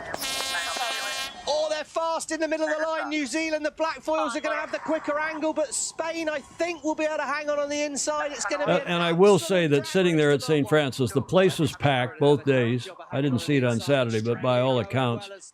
And when we're sitting there watching these boats come across straight at us to the, jibe mark or bearaway mark, the speed mark, whatever you want to call it. But some of them jibed Clark at that mark. But the point is that it's pretty thrilling, and the crowd loved it, but then it's over. And maybe that's why Russell thinks you got to have a race every 15 minutes so that you can see that one speed mark and that one bearaway in front of you. But, basically the race is over at that mark. And if you have a longer race, like these were a bit longer this time, these races were a bit longer, so you had a chance, if you had a bad start, to climb through the fleet if you had better speed or better tactics or both. Yep. And I wish they'd run fewer. I still think, on balance, they should run fewer races and longer races in whatever venue. And I wish they'd stop saying maneuvers, and I wish they'd stop using kilometers per hour, because even kilometers per hour, everybody's at the club saying, what the hell is this? Why aren't they saying at least miles per hour? But miles per hour and knots are about the same. Mark Reed is telling us there's only 125 sensors on the boat. That's more like it. 35,000 data points. Okay, that makes more sense. Yeah. No better place to watch it from than to say, yeah, it's true. And I'm sure the Adrenaline Lounge was good as well. Yes. Okay, here's the famous Fleet Race 7. Pierre is in true fashion, being very aggressive at the bottom. It's all about timing now. Nowhere for United. Oh, disaster for Australia. The wings fallen down. Massive incidents there. Oh, my Lord. Oh, that was a huge moment. Let's hope no one's hurt on that. Oh, my, wow. And I will say one more thing while we're watching this for yet again. Remember I showed that video of the New Zealand rig collapsing in Saint-Tropez in 2023? There was nobody around them. There was no other boats. There was no wing wash. There was none of this other stuff. There wasn't even a 90-degree turn. And of course, there weren't any T-foils either. So we need to bear in mind what happened to that wing, what also happened in Bermuda to the Brazilian wing. Oh, the humanity. Yes, Mark Allen. Back of the pack again, 8. Really not good news for them at all. They've got to start gaining some points with France out in front, Spain in 4th. So all the Australian teammates on board are safe and accounted for in another tight situation here. Jason, they've got to keep clear. Comms were off. Wow, Giles Scott. Cat-like reactions by Giles Scott. Well done. The worst problem of being in St. Francis is that they turned the audio on in the Cole Clubhouse from next door, from the TV tents, trucks next door. So we had live audio, and you couldn't escape it. And I must tell you, I don't want to have to be in any place ever again where I'm going to, Julie, if we go over there again next year, we're going to go over there with headphones, and I'm going to plug them into something. Because it's just, it's cringeworthy. It's brutal. It is hard to Lisa said that's changing around, but it's a big gain to Spain. Spanish maintain that priority as France and Brazil Played Emily saying these peoples could have second careers as TV preachers. And it will be the Black Bulls, the New Zealand squad, as they get the Emirates winning moment. The Kiwis win race number 7. Spain will get second place. France will hold on for third, so a big pickup for them, even though to Stevie's Okay, point, so as you know now, the Aussies, despite dropping their rig in this race, end up in third place, and they would have been in the final had they had a boat that worked. They're on the inside, they're fast, they're foiling hard, they've got the right of way, and I do not see anyone leading this French team ahead at Mark 1. Oh, they nailed that start when they needed to. They came through on the attack. Spain are going to have a lovely dive down at Mark 1, and Canada move away behind. Not the best manoeuvre, and France cover. Now it's going to be a sprint as they all try and line up gate 2. It is Spain who do split away. No surprise And there. this was by far the most interesting race. Yeah. Because of this split, and then they found Spain here, Hannah, and it looks they found some pressure. Oh, we called it. Left turn at the bottom. Yeah, It's that boat huge. is fast, This right? race is all I wide think you're open, right, but the Julia. Spanish We boat keep ran forgetting out about so this fast. plane speed, and these boats are so hard to sail. Witness the Americans and the Spanish team. Your team, Julia, Yes. sailed beautifully. Who will follow? I think the Canadians will split. They've got to. They're going to say. And what's going to happen now? This time, he goes ashore because he doesn't. Well, he's just minimizing maneuvers. The Spanish, that They would is. have just been sailing in disturbed wind. Slow 3, 2, 1. I'm down. Nothing happened on that They run. make the left-hand turn at the final mark, and there And now you they're see going into the line finish. just ahead. Yeah, the noise is a bit much. The combination of the, I don't know if that's a loop, a tape that's playing the wing noise, the crowd noise from the, that's fake crowd noise. The crowd, the comms coming off the boat is, to me, it's just too much. I'm sorry. Your hero, Julia. It means a lot. We've been polishing many things, and I think we've been sort of on a roller coaster of a way. One of your But heroes. we're refining details that are really important, and we could see today that we managed to have a very solid day, and I think that's the biggest positive for us. At the same time, that it's a bittersweet feeling because of the Aussie breakage. So yeah, we would like to send huge energy from the Spanish team to the Aussie team. I mean, we could hear it through our comms, even though we had the noise cancelling on. So it must have been a massive one, and seeing that never is nice. So yeah. So here you go. Here's how it shakes down. Spain gets the win and the 10 points for the season. North Star Canada, they finish in second. They'll pick up 9. And France finishing in third. They pick up the 8 points all the way down to Germany. Deutsche Bank, they only pick up 1 point. And terrible weekend for U.S. Sail GP as they get no points. So the season standings now updated, Stevie, and look at this. Big movers as Spain sit in third now, 39, 38, 36, as we've mentioned multiple times. 5 different events, 5 different winners. So it's Australia, Emirates, GBR, Spain, New Zealand, and North Star Canada, your top 5.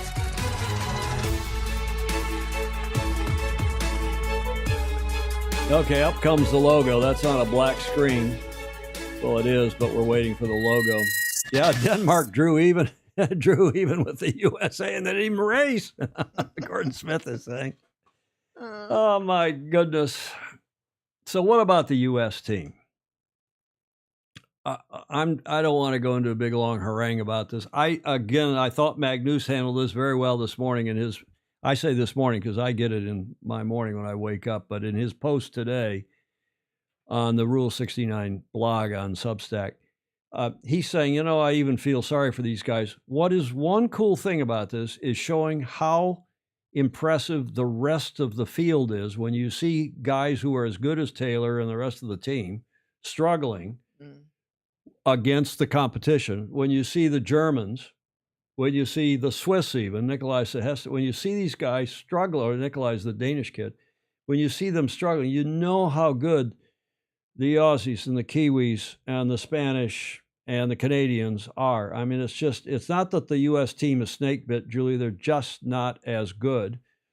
Yeah. And they are not as good on foiling boats. And as Stingray has told us, John Emmett has told us, as Pedro Foiling Sailor has told us over and over and over again, this is something you need to learn when your brain is still wiring. It's very difficult to learn to foil when you're young. It's very difficult to learn another language, a foreign language, when you are old. It's a lot easier to do it when your brain is wiring. Right. And it's the same thing, I suspect, with foiling. And I just think that there are sailors who don't have as much experience with foiling when they're young who are at a serious disadvantage. Now, there's also a problem with infighting within the team because they are performing way below their own expectations and everyone else's. I mean, the comments on social media after this race, during this event, this regatta, and even this crutonic comment on the website of SailGP, after an improved 9th place finish in LA, the United States has a second chance to defend home waters this weekend. This is obviously what we told you on last Friday. Will Taylor Canfield's crew take advantage of the home support for another improved performance, as if their performance was somehow improved in L.A., Julia? They did one place. Yeah. And as Clark is saying, it can't be a happy place to work. So I have this is my own prescription. I've talked to a few of you about this, but look, here's what the problem is. Taylor is learning to foil. He's now driving the boat. Hopefully he can learn to foil. He's done some foiling boat racing, but he's basically a displacement boat sailor. Mike Buckley, who's the strategist, the CEO, is a crew. He has done precious little foiling except in this event. He keeps coming on and saying, I'm the team owner. I'm co-owner. I'm the CEO. I'm Mr. SailGP Team USA. And he needs to get off the boat. Julia, just like I said about Sir Ben. You want me to tell him? Yes, call him up, and he knows this. He's getting it from plenty of other people. Yeah. Mike needs to get off the boat to remove the pressure between himself and Taylor Canfield, the angst and so on. Anna Weiss, who they have listed as a grinder, she should move over and be the strategist. The women on most of the other boats are the so-called strategists. Much better setup for all the obvious physical reasons and probably for the smarts reasons as well. She is a hell of a good sailor, very bright, ought to move over here when Mike gets off the boat. You can argue about whether Hans Henken ought to be the flight controller or Mac Agnesi should be. They both are, they've got some foiling experience, but not a lot. Maybe they'll come good. The Aussie turned American, Jeremy Wilmot, wing trimmer. I wouldn't mess around with too much more except move Anna over here. And now who are you going to put on as the grinder? I'd put the backup grinder, Peter Kinney, on as the grinder. And whether Mac comes on in place of Hans or not, I don't know. Because I'm not on the boat, I don't know what's going on. You could argue about that as well. But you got to get Buckley off the boat. He's got to go back on shore, deal with the sponsors, deal with everything else that's going on, deal with the media. That's what he wants to do. Get off the boat. Grant Dalton learned it here after 2013. He got off the boat. Dennis Conner learned it way back in 2000. 1995, he let Paul Kayard drive the boat. And we were surprised. He did very little driving in the night. I was with that team in the 95 campaign, and Kayard came in. I said, hey, how do you know? When do you find out whether you're driving or not? And he said, I never know till we get in the boat. And Dennis says, here, take the wheel. Pre-start. or not. But basically, Dennis figured that out a long time ago. These campaigns, we've talked about it before. These are difficult, multifaceted. Oh yes. Hard work, and you you can't spread yourself too thin, as Mike is clearly doing now. Okay, that's my prescription for what they've got to do. I would not clean house. I'd make that change. Let things settle down. Let them get some practice. Let Taylor get himself feet on the ground with Anna as his strategist, and I suspect they do much better. Let Mike sit back as the CEO on shore with his owners and co-owners, and let them start to put their heads together and figure out what might happen. So, Tom, are you becoming a feminist? No, I'm not, but there are a lot of smart women in our sport, and they're much better suited, in my opinion, to be strategists than grinders. That has nothing to do with, right, Julia, feminism or chauvinism doesn't have anything to do with that. Thank you very much. DC acted as tactician with Tom in the back of the yacht with, Tom Whidden. Yeah, there was a little back and forth. And I agree completely with Julie Ahrens that it's a younger man's or woman's game. Okay, that's all I've got to say. I'm going to ask, we got Clark and Gordon still on. Do you gentlemen want to add anything to what I just said about the American team? Clark? It's they got to do something, and I think a lot of the Magnus's comments were absolutely spot on in his blog post today. Correct. Yeah. Julie, I didn't say this. Clark, I didn't say this, but I was tempted this morning when I read Magnus. It's this good. His piece today is this good. It's one of the best things I've ever seen him write, in my never so humble opinion. You should get sick again. Yeah, he should get COVID more often. I know. I know. Okay. No. But I told Magnus this morning. I roll over, I pulled my phone. I know you shouldn't have your phone next to you in bed, but I do. And I pulled it and looked at it, and I saw his thing. I read it laying in bed this morning, and I texted him. I said, if I were smart and lazy, I would get out of bed, I'd go into Studio B, and I'd copy your blog post into the show, and I would go live, read your blog post, and sign off. It's that good. Yeah. Clark, anything else before we go to Gordon? No, I'm good. Okay. Thank you, sir. My dear friend former Commodore of our home yacht club in Michigan, Clark Chapin, lives in Plymouth, Michigan, the far western Detroit suburb of Plymouth, Michigan, near that big water tower in Ypsilanti, my hometown, Clark. Well, as far west as you can get and still be in Wayne County. Okay. Gordon, what's your take on the American team? I think it's a very complicated situation. If I took a quick swipe, I would say that the motivations of each team are interestingly different. I think the teams are formed in different ways. They're probably paid in different ways, and they are probably managed in extremely different ways. And if I think of the Danish guys and the way they solve problems, I'm not sure the USA team solves problems in the same way. I'm quite sure you're right. And a fair and excellent point, as usual. Okay, Gordon, Clark, thank you very much. We'll push on here. Don't go away if you want to stay on. Thanks for coming on. We appreciate it. Jody Shields says the key position on the boat is flight control. The USA keep changing. That's why I say don't change it. I agree with you, Jody. The USA keep changing this position, and every time they do, they go back to the beginning of the learning curve. Good point. Andrew Pindar is saying that Phil Robertson is looking at, others of you are, he's looking for a job. But again, I agree with what Gordon just said. I agree with Jody. They need some stability on that boat, and the way they're going to get stability, not on the Spanish boat, but on the American boat, is to just remove what is the apparent angst from everything I'm hearing. The best buddies, former best buddies, Taylor and Taylor and Mike. And I won't say what they're calling them in unpolite circles, but that's because this is an adult show, first of all, or a family show, but also because it's not fair. These are difficult roles, but by the same token, it's pro sports, and you need to grow a pair. You need to grow thicker skin and expect criticism when criticism is due. And we're trying to be responsible. Julia, Sir. Bravo Zulu to your team. Yes. You called it again. How did you make that call? As With I your say, heart or your head? with my head. Because they won here last year? No, because they're looking better in maneuvering. They do have good speed. They do have good maneuvers. Yeah. They have good starts. I mean, that's what wins yacht races, right? And there are the season standings.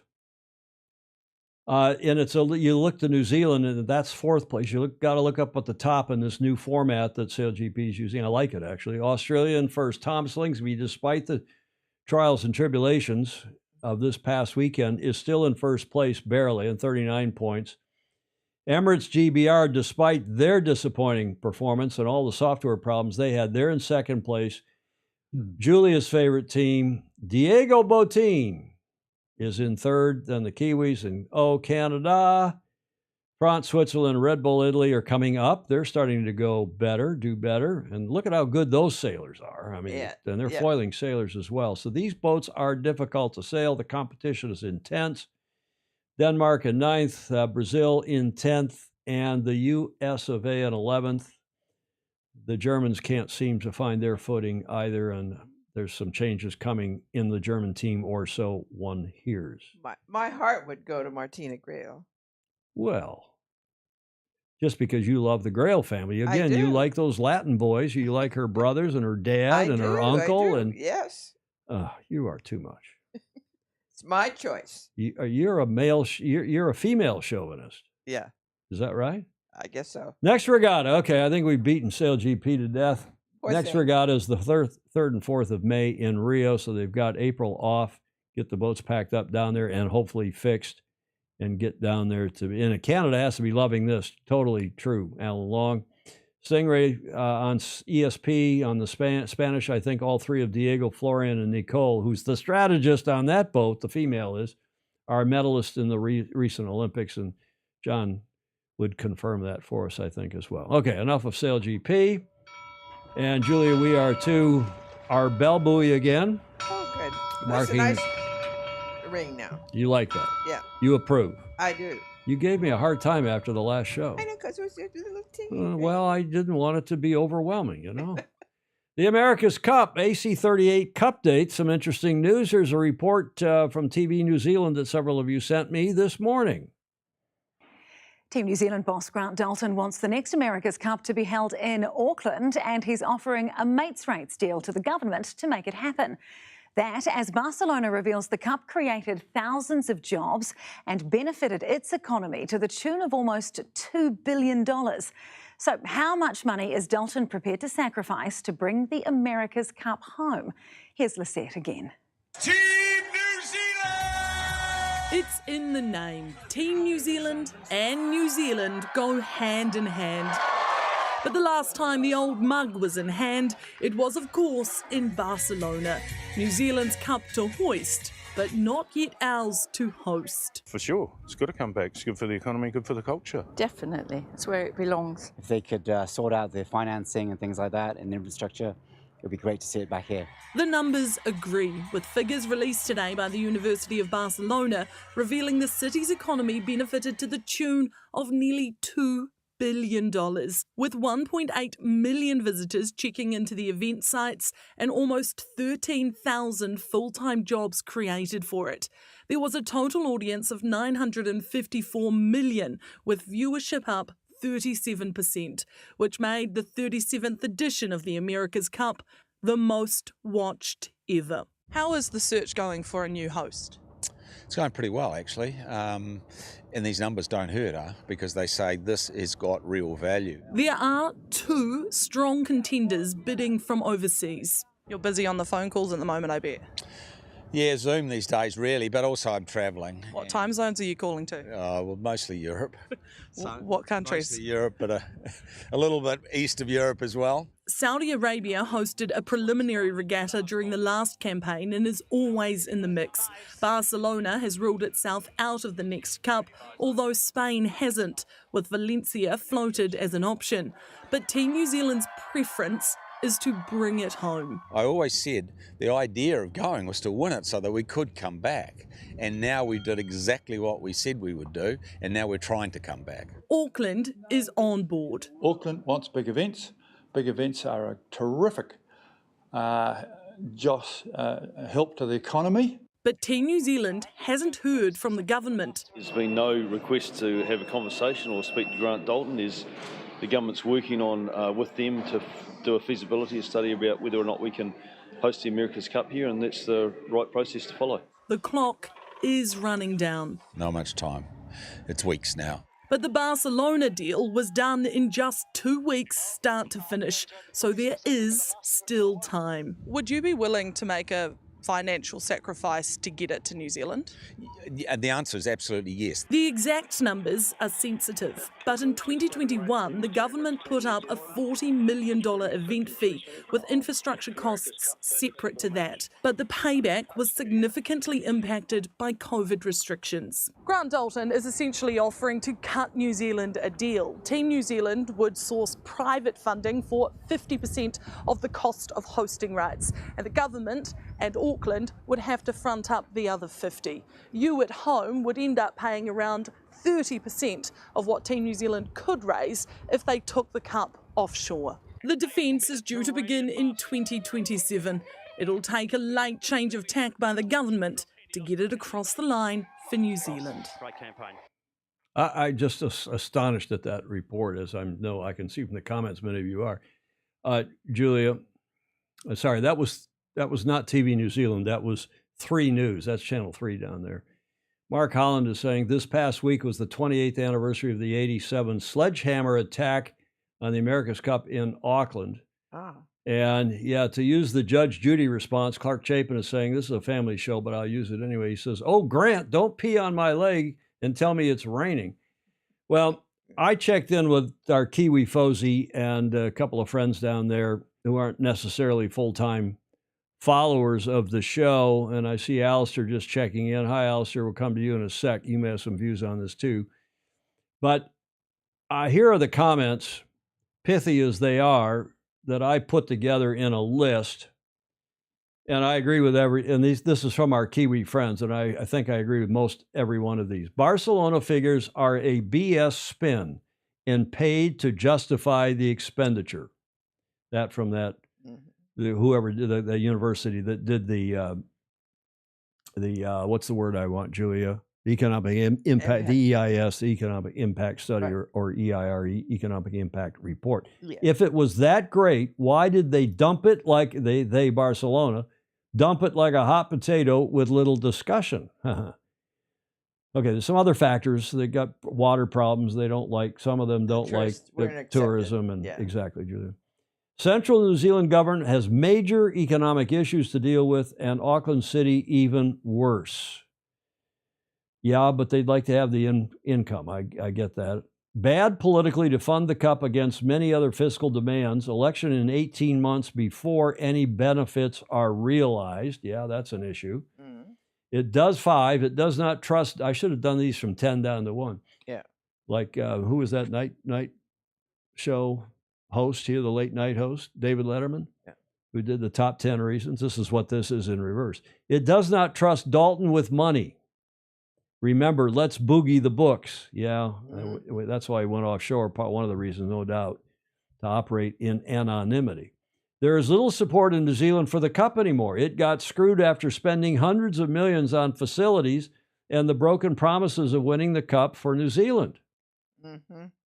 7, Dalton learned from last time his PR mistakes and is now very publicly offering cup to New Zealand before going offshore again. As I said a few weeks ago, the Trojan horse, I asked that question. 8, it's no longer the multi-month event. This is a really good point. It's no longer the multi-month event it once was. You know, we moved down there for a couple of years, moved down to the America's Cup venue on and off. You'd be down there with your family and with your, people visiting and so on and so on. In 2000 and 2003, economic venue benefits are much reduced from them. Good from those years. And even that's the last time Auckland held the Cup. Number of competitors looks likely lower than ever. That is the honest truth. No protocol. What's being sold? It could be simply a deed of gift match. You don't know when and where. I know. And it's the same old problem with the American. I've been in this movie. I know. I've starred in this aspect of the movie. You can't really do a venue till you know the dates. You can't know the dates till you know the venue. And a lot of other stuff's got to fill in at the same time. So this is a real problem. And for Grant to sit there and say on that TV interview, the TV3 interview, and say, well, it's coming down to the next 3 weeks. Yeah, right. This is negotiating. This is Donald Trump. Anybody I'm calling Grant Dalton the Donald Trump of New Zealand. How's that, Julia? You like that? No. No. Well, the Kiwis won't like that either. I don't trust the numbers, Clay Embley is saying. Yeah. PR spin. I do not think that Grant and TNZ can afford to have the Cup in Auckland. The TV report is several weeks old. Thank you very much it is, but it's still going on. And I use it again. That was Richard Gladwell. Thank you, Richard. I'd love to see it in New Zealand. We'd all love to see it in New Zealand. We want it to be in New Zealand. But how many teams are there going to be, Julia? Are the Americans coming back? I don't know. The Brits, are they coming back? We've got two potential teams. One's got money but doesn't seem to have the inclination. The other's got the inclination but doesn't seem to have the money.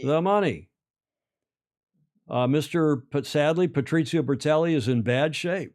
And his kid is more interested. He's been running the America's Cup, at least fronting for it.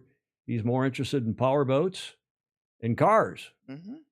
I think they would come back. I'm hearing that Italy will come back if they can get a deal somewhere, and the latest is the Bay of Napoli, as a potential venue. I'm told by Mr. Dr. Andrew McIrvin, who has talked to the Commodore of the Yacht Club Costa Smeralda, they're not interested. It's not going to happen there. Not prestigious enough for them? Well, it's the money. Oh. They want a lot of money as the venue fee. And Stingray is saying Ernesto Bertarelli may not be keen on New Zealand either. I think Ernesto is much more interested in Europe. And I'm not sure he's interested in the whole thing. Yeah. The America's Cup, as one Fozy told me this morning, it's gone down a rabbit hole and the walls are starting to collapse in. This is starting to feel like it's time for another reformation like we had in 88, in 2010, every 12, 20 years. Remember, there was a reformation prior to World War I, because of World War I mostly, but the boats were getting too big and too expensive. Came out of World War I, had the J-boat era in the 30s. Boats were too big and too expensive. And World War II, in some senses, was lucky that it intervened, and that got the Cup down to 12 meters and 58.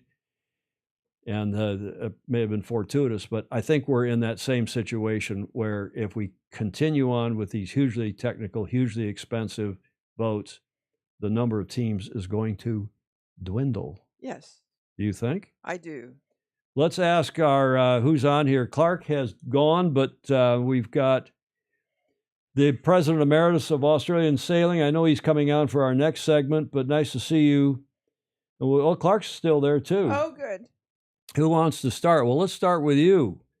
Alistair, do you have any views on the Cup in New Zealand? Well, thanks very much, Tom, and g'day to all to Julia and all the Fozy and the Gordon and Clark there. I missed the interview. I'm sorry, so I don't know if they've got anything to add, but there's nothing I would love to see more than the Cup back in New Zealand. I think that the Cup always belongs in the country that is defending it. To have it anywhere else is a travesty, and I think they just have to find a way. But I'm sorry I missed the interview, so I've got nothing to contribute in terms of what Grant Dalton had to say. Spot on. Yeah. Clark? I'm reminded of Mahatma Gandhi's comment when they asked him what he thought about Western civilization, and he said he thought it would be a good idea. That's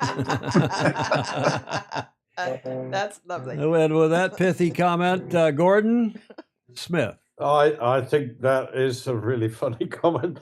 I have a slightly different perspective from others. I just enjoy watching the great sailing bet find its way around the world. I think it is a bet between the winner and the challenger record, and they'll work it out somehow, and I'll enjoy it and look forward to it.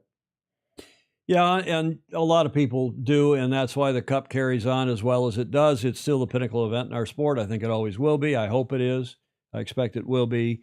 And the Cup has a way of remaking itself because of the brilliance of the deed of gift. Yes, and its simplicity. And its simplicity. And I'll tell you all one more thing. Julia, you know this, but another thing has happened in the last 2 weeks. There was a big negotiation going on. I wasn't at liberty to talk about it. There was a big, but I am now. There was a lot of money spent on lawyers. They were trying, the group of challengers from last time were trying to put together a deal that they would hopefully sell to Mr. Dalton. And the deal was that they would create an independent international authority with a commissioner, a la F1, a la the IOC, and that body would be in charge. And when I heard about this weeks ago, I said, it'll never happen, won't happen, can't happen. And we've been talking about this for the 45 years that I've been involved with the Cup. And sure enough, it has collapsed because, number one, there's a deed of gift that does not permit that. There is a defending club and they're challengers, and you have a challenger record and yada, yada.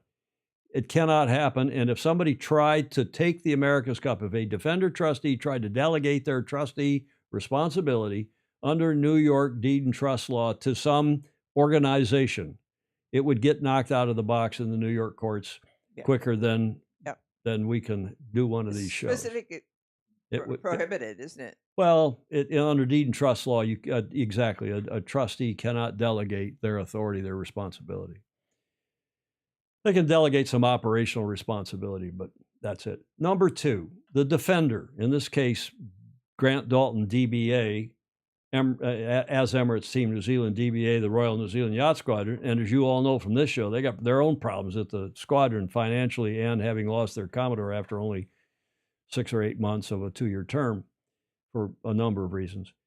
The defender is never going to give up the ability, the responsibility, and the authority to run the America's Cup, even if everybody else wanted them to, even if for some reason they got into a weak moment and said, yeah, maybe we ought to delegate this to, and we'll put Gordon Smith in charge. He seems to make a lot of sense and like this thing, and we'll put Gordon in charge and let him run the Cup because he seems to be a big fan. He's a smart guy, yada, yada. And while we're at it, we'll get Clark and we'll get Alistair because they seem to be smart guys. We'll put Julie in there and we'll have an international committee, the International America's Cup Committee. They can hire Ian Murray to run it. It ain't going to happen. And that negotiation that has been going on behind the scenes, quiet. Remember the meeting in London that we told you about here? That only us knew where it was taking place? I mean, that and 385 doesn't buy you a Starbucks to know about this stuff, I know. But I know a lot of you are interested in it. That has collapsed. It ain't going to happen. The defender is, as you've seen on that old video, but it's still going on in New Zealand. We've never played that video. And it ain't going to be in New Zealand, sadly. It's going to be either in the Middle East or in Europe, as you all know. Okay, Julia? Stingray says, why can't a bunch of responsibility be delegated to a commission if it is by mutual Because mutual consent is not operative in this case. Mutual consent is only operative on those matters of details of the racing, the number of races, the courses, yada, yada. It's very specifically turned out in the deed of gift. Well, more importantly, Julia, under deed and trust law in the state of New York, and I've been to those courts twice and won twice. Yeah. You can't, a trustee, and I'm not a lawyer, but again, that 385 doesn't get you a Starbucks, but I know. You play one on TV. I play one in the Cup. I used to. Okay, it's not going to happen. And it shouldn't happen, by the way. Ed Worley says the current caretaker of the Cup cannot tie the hands of the challenger and dictate the Cup. That is also true. Good point. Not only a fair point, but a good point. Then to say, well, we're going to put this organization together and it'll carry on in perpetuity, or, you know, at least for the foreseeable future. You can't do that either, because as soon as someone else wins it under the deed of gift, you can sign any contract you want, any letter of agreement, any memo of understanding. Once you become the new trustee, you are the trustee, and you can tell them all to go pound sand, and any previous agreements are become null and void. And that's worked for 70 plus years. 70 years. Okay. Here's our quick Sailing Illustrated news brief, and we've got, I guess, a reveal. It's been revealed in Australia.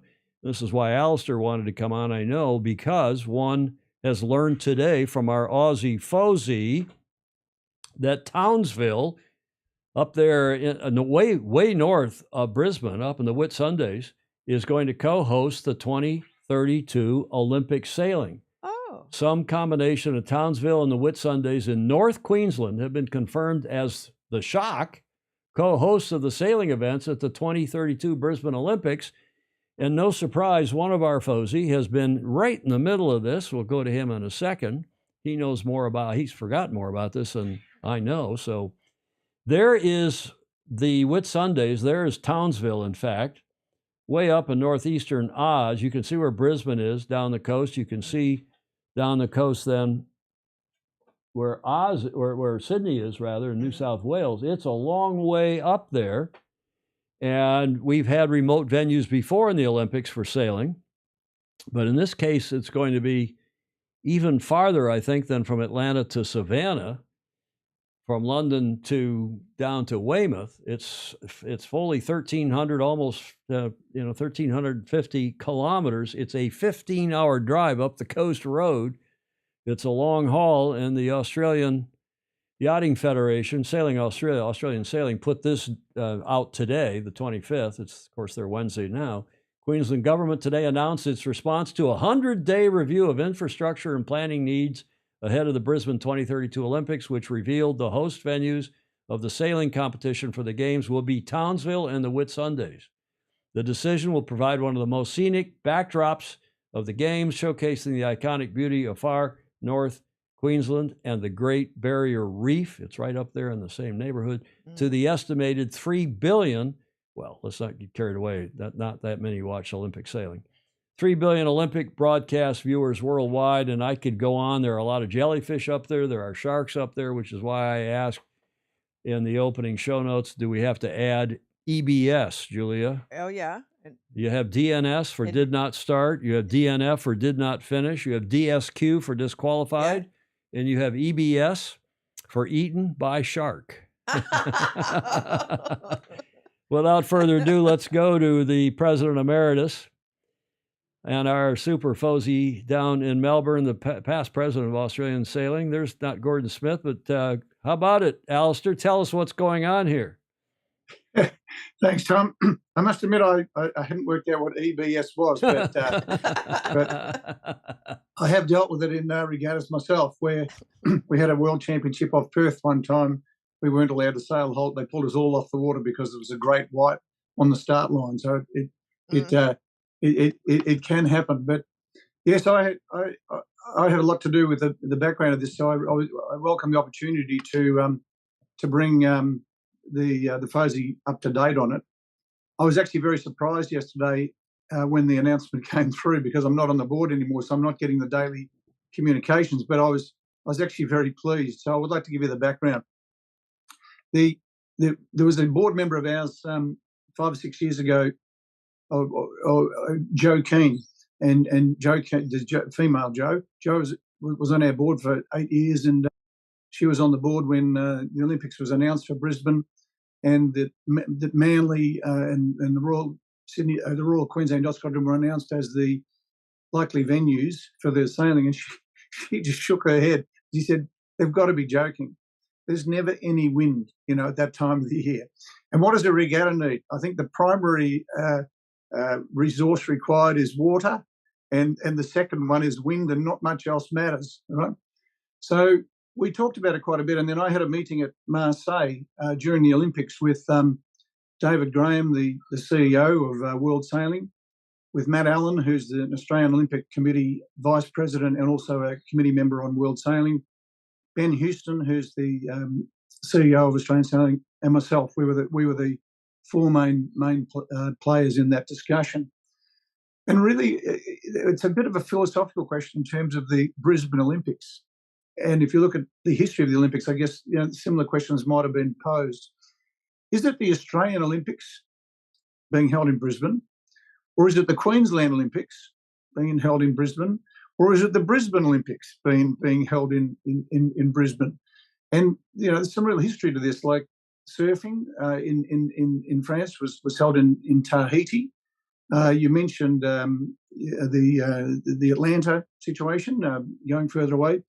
And Gordon might even know this one. I don't know, but here's a bit of trivia for all of you. Where were the equestrian events held in the 1956 Olympics? Gordon? He's got to unmute himself. I think on horses. That's the best answer I've ever had. No, 56. 56. Hang on. 56 Olympics were in Melbourne. Yeah. Right. So where was the equestrian held? Well, I won't answer that. We'll let the Fosie. We'll see if it comes up on the chat. Good job. We'll get to it. So the concern was of all of us was that lack of wind, or that perceived and likely lack of wind in Brisbane at that time of the year. So we went away from there saying, let's look at the data. Let's go back over the last 20 years, 30 years, and look at what the wind blows on Moreton Bay at that time of the year. And this is in the whole context, Tom and Julia, of sitting in Marseille in a restaurant with no air conditioning.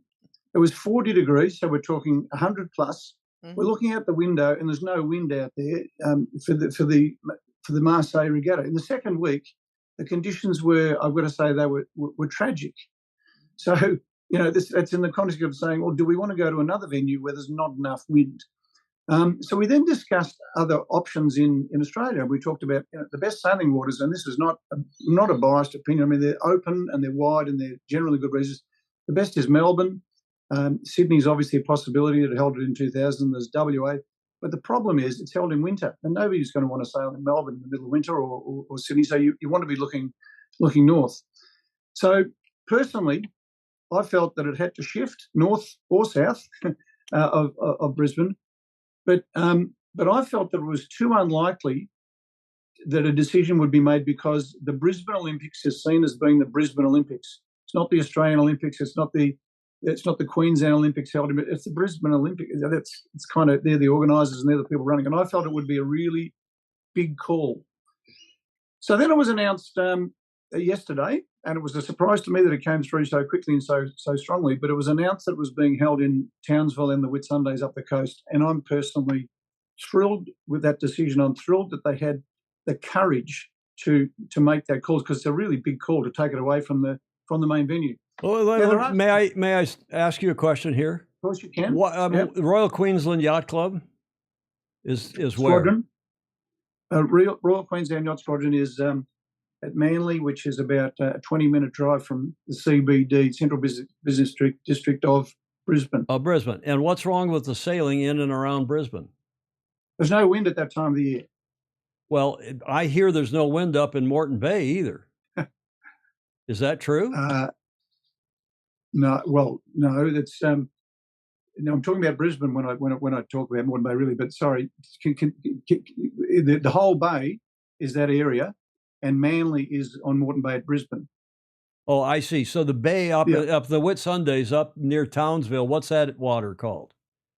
Oh, well, that's the Queensland coast. It's the Great Barrier Reef. It's the Whitsundays. It's that whole tropical north of Australia. And if you look at the potential clubs that could be involved, and this hasn't been finalised yet, it stretches from as far as clubs like Yeppoon in the south, all the way to Cairns in the north, through Townsville and Whitsunday Sailing Club near Hamilton Island. Hamilton Island has hosted a 505 Worlds, for example. There's a whole string of yacht clubs to which this could be distributed. The responsibility of running. How close is Hamilton Island to Townsville? Hamilton Island to Townsville is a few hours. Yeah. Okay. I don't know how many kilometres, but it's a few hours away.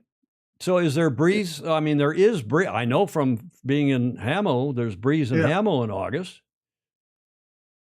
Well, I've sailed. I've seen you there at Hamilton Island Race Exactly. Week, and the breeze is magnificent. They are magnificent sailing waters.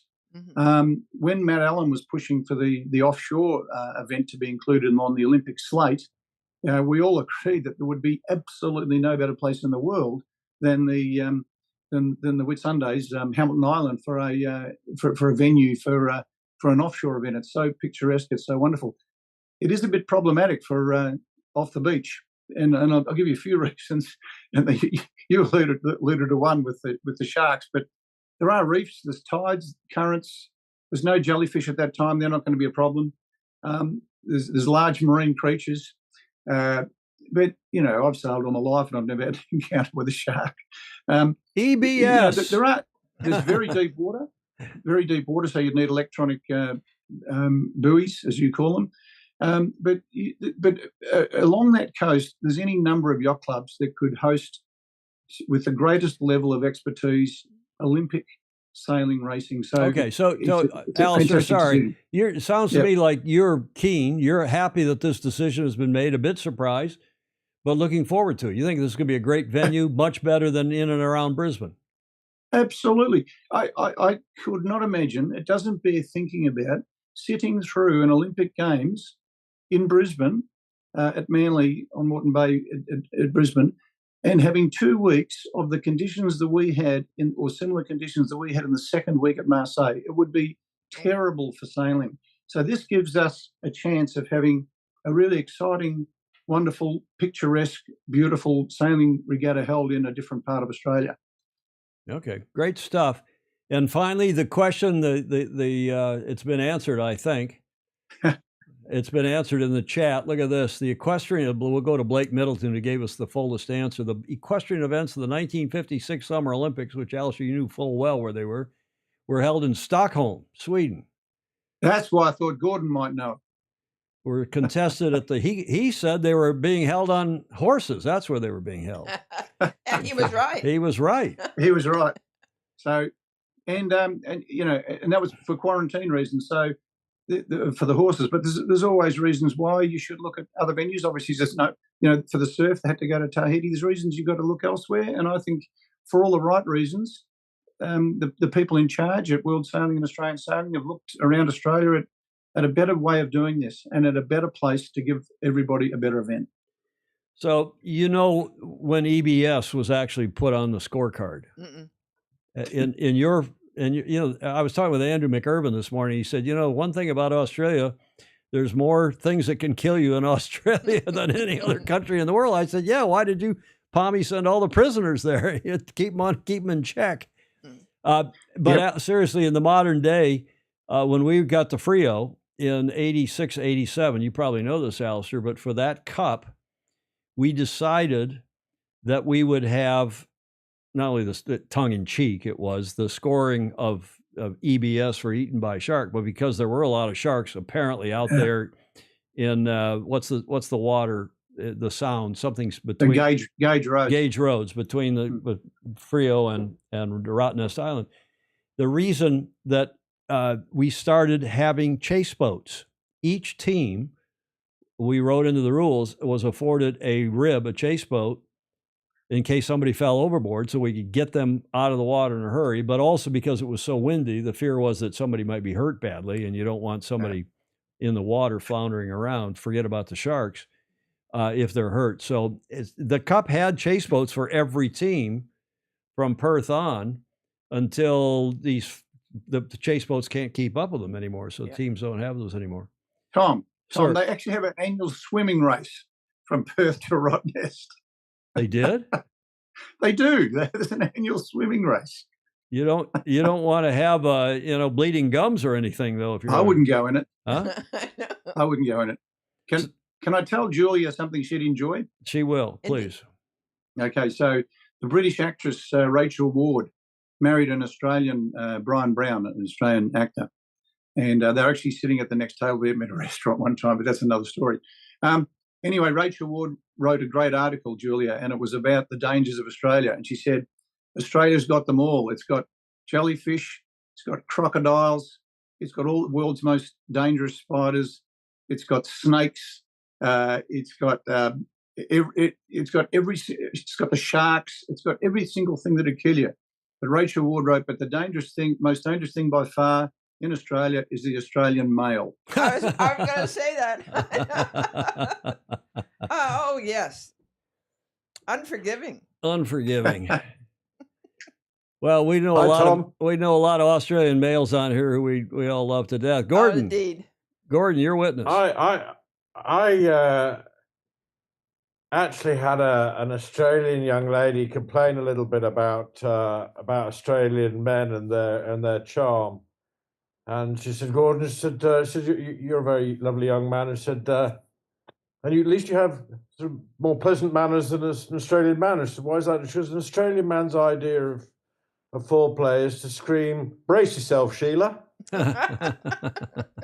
Julia, you can explain that to me after the show. Finger wag. Yeah, that's a finger wag for sure, right, Julia? Yeah. I missed it. You got to do it again so we see it on camera. It was on camera. No, I didn't get yours. I got Alistair's, but Oh. not yours. Alistair, anything else on this topic before we wrap it up? No, I think that's a good summary. I simply would finish up, Tom, by thanking you for giving me the opportunity to just put that forward and say, to me, it was a really brave, very smart and very necessary decision. And I'm really glad it was made. Yes. Thanks for all that. It's good information. Yeah, it is. Cool stuff. Okay, well, we'll look forward to it. By the way, Alistair, you may know this, and others may know it on the show, who are especially those down in SoCal. One hears that the Olympics sailing for 2028 may be moving from Long Beach to San Pedro, as the Angelinos say. San Pedro is the rest of us who speak Spanish, or a little bit. Yeah, because of economic reason. The Port of LA wants to pay big money to have it there, just like they had SailGP last weekend. Oh. So it may be up in the Port of LA in San Pedro, not in Long Beach. That's too bad. You think? Mm-hmm. Alistair, thank you very much, sir. Yes, indeed. My pleasure. Thanks for coming on. We'll wrap this one up here, and that's our Sailing Illustrated news brief for today. That we took the code flag L down, Clark, with no horn. Thanks to you. We didn't want to get Clark upset at us for using a horn that's not required in the racing rules of sailing, the RRS. Today's Sailing Illustrated news brief. Okay, what happened on this day in history, Julia, in what year? 1807. 1807. There's your only clue. And why this is seafaring, obviously, because most of the slaves got moved around to wherever they were going by ship, and this affected the wherewithal of a lot of British captains and seafarers. The Britain abolished the slave trade on this day in 1807. British Parliament abolishes the slave trade throughout the British Empire. A penalty that's a big penalty, 120 pounds per slave is introduced for ship captains who are caught carrying slaves. And of course, that was for the Commonwealth, and other countries, I think New Zealand and Australia followed suit pretty quickly thereafter. Of course, the U.S. Wasn't till after the Civil War, really. And what was the last country, Julia? One of my favorite countries in the world. To abolish? No, yeah, to abolish. It still had slave trade. And it was a big business, and it was follow the money. It was Brazil. Oh. Yeah. There may have been others, but Ed Worley, San Pedro, what? I almost said it. Whiskey Tango Foxtrot, that is not a nice area. Will the LA Yacht Club host? They will really have to dodge the container ships. They'll have to dodge the container ships and everything else in the port. It is a crusty area, that's true. Yeah, to the everlasting shame of the USA, it took us much longer, Clark Chapin. Yeah, I thought we should celebrate that. Good move by the Brits early on. A very civil society that they are. And 40 years before the America's Cup. they'd already abolished slavery. And we, of course, went through the Cup and then the Civil War in mid-1800s. Okay, enough of that. That gets us to the last leg as we pass yet another bell buoy and some sad news out of New Zealand. This guy was a good friend of mine. I did two campaigns with him, I think. But the passing of three-time America's Cup winner Matt Mitchell, he's passed away young, had cancer, died of cancer, fought it courageously, but he's died age 53. There wasn't a boat that Matt couldn't race or challenge. He was a fabulous sailor in all different kinds of boats. And those closest to the America's Cup star and the grassroots sailing champion, no one was spared his good-hearted quips. This guy was good-natured, good fun, and a hell of a good sailor. Tributes have been pouring in for Mitchell, who died in Auckland this week after a brave battle with cancer. His lifelong friend, many of you will know Craig Satterwhite, said Mitchell will be remembered for his incredible determination. He was just a natural yachty. That's a quote from Craig. He was just a natural yachty, and he could do anything on the boat. He was a bowman in the America's Cup, a mid-bow, a top Zephyr sailor, which is a national class in New Zealand and beyond. And he won a handful of nationals with us on the 5.9. Kiwi America's Cup great Murray, Captain Jones, as we know Murray, Captain Jones agrees. I had a huge amount of respect for Matt because he always kept it real. He had a balanced view on things and wasn't afraid to say it as it was, Jones said. The quote continues, and no one was off limits when it came to getting told either. But you always knew that if he said something, it was because he was right or probably was right. Yeah. Satterwhite remembered, and that's true, I can tell you that from firsthand experience with him in the Cup. And he'd come into my office and say, Tom, why are you screwing that up? Or why aren't we doing this? He and another great sailor from the Netherlands, Cheese, would do that, Dirk de Ritter. Satterwhite remembers the last time he and Mitchell sailed together. Quote, we did a 5.9 regatta New Plymouth in the middle of last year, 4 races in a 3 to 4 meter westerly swell in the Tasman. Matty was a tough bastard, and he sailed with us, even though you could tell he wasn't a Hyundai. He wasn't 100%. That's the thing with Matt. Once you were with him, you were with him for life. He loved people, and he loved sailing right till the end. From Greg Satterwhite. Matt's final regatta will be held at the Royal Akarana Yacht Club on Tuesday, April 1st at 2 p.m. That's from Edwin Roos of the New Zealand Yachting New Zealand, their federation, and carried via a lot of different outlets down there, including Sail World. Thank you, Richard Gladwell, for that. Matthew Charles Mitchell, 1972 to 2025. May he rest in peace.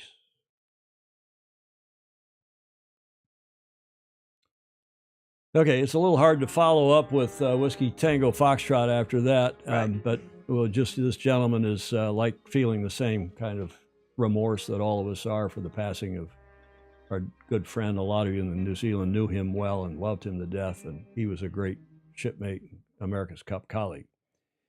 Teach your children, and he leaves a wife and kids too, sadly, at age only 53.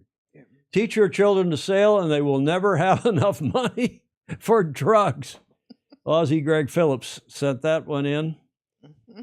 And then we were talking about trophies. We talk about trophies a lot on this show. This was sent in by Mark Holland, and he came across this trophy. It's the third. He said, you got to win first or second in this event. It's some kind of a U.S. Army event, obviously wrestling event. He said, you don't want to finish third, you'll get this trophy. Mark Holland. 2010 Army National Guard. I guess the Army National Guard combative, so some kind of a combative sports thing. Now we dedicate this to the Vice Commodore of the New York Yacht Club. I went, and Clark will appreciate this as well, and Clark's wife, Karen. I went Chopin, but I forgot my list. Had to go back. Okay, it's punny, but, it's erudite. Gordon Smith will like that, too. Yeah. And Mr. President Emeritus will like that. See that, Gordon laughing? He likes these puns. That came from guess who? Yes. Ted Ryman. He sends a clean one in. I have to use it, Julia. Yeah, yes. This one I thought was dirty. This came from Seth. This has been on Facebook, one of these website Facebook pages that a lot of people subscribe to, Julia. I thought it was going to be dirty, but when I read it, it was pretty darn good. Here's to lying, cheating, stealing, and drinking. If you're going to lie, lie to save the life of a friend. If you're going to cheat, cheat death. If you're going to steal, steal the heart of the one you love. And if you're going to drink, drink with friends, both old and new, especially sailors. I added that, but I think true. That's nice. Gentlemen, thank you very much for joining us on the Zoom. Gordon Smith in the upper left, Clark Chapin down there in the middle center, and Alistair in the upper right. And we did have Rick Bannerow on for a bit. We lost him due to some technical issues.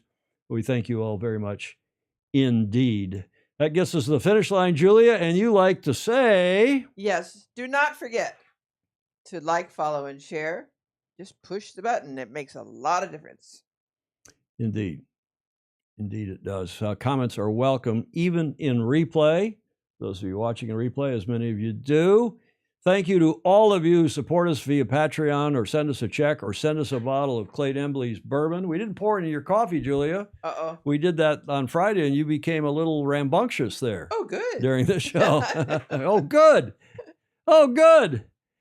Mm-hmm. I thought the president emeritus, since he was coming on, I didn't think it was proper to be drinking during the show to have when Alistair was on here, Julie. Thanks to everybody who support us via patreon.com. We appreciate your support very much. We also appreciate all of you who give us audio, video, and images for shows like today, including all of these people.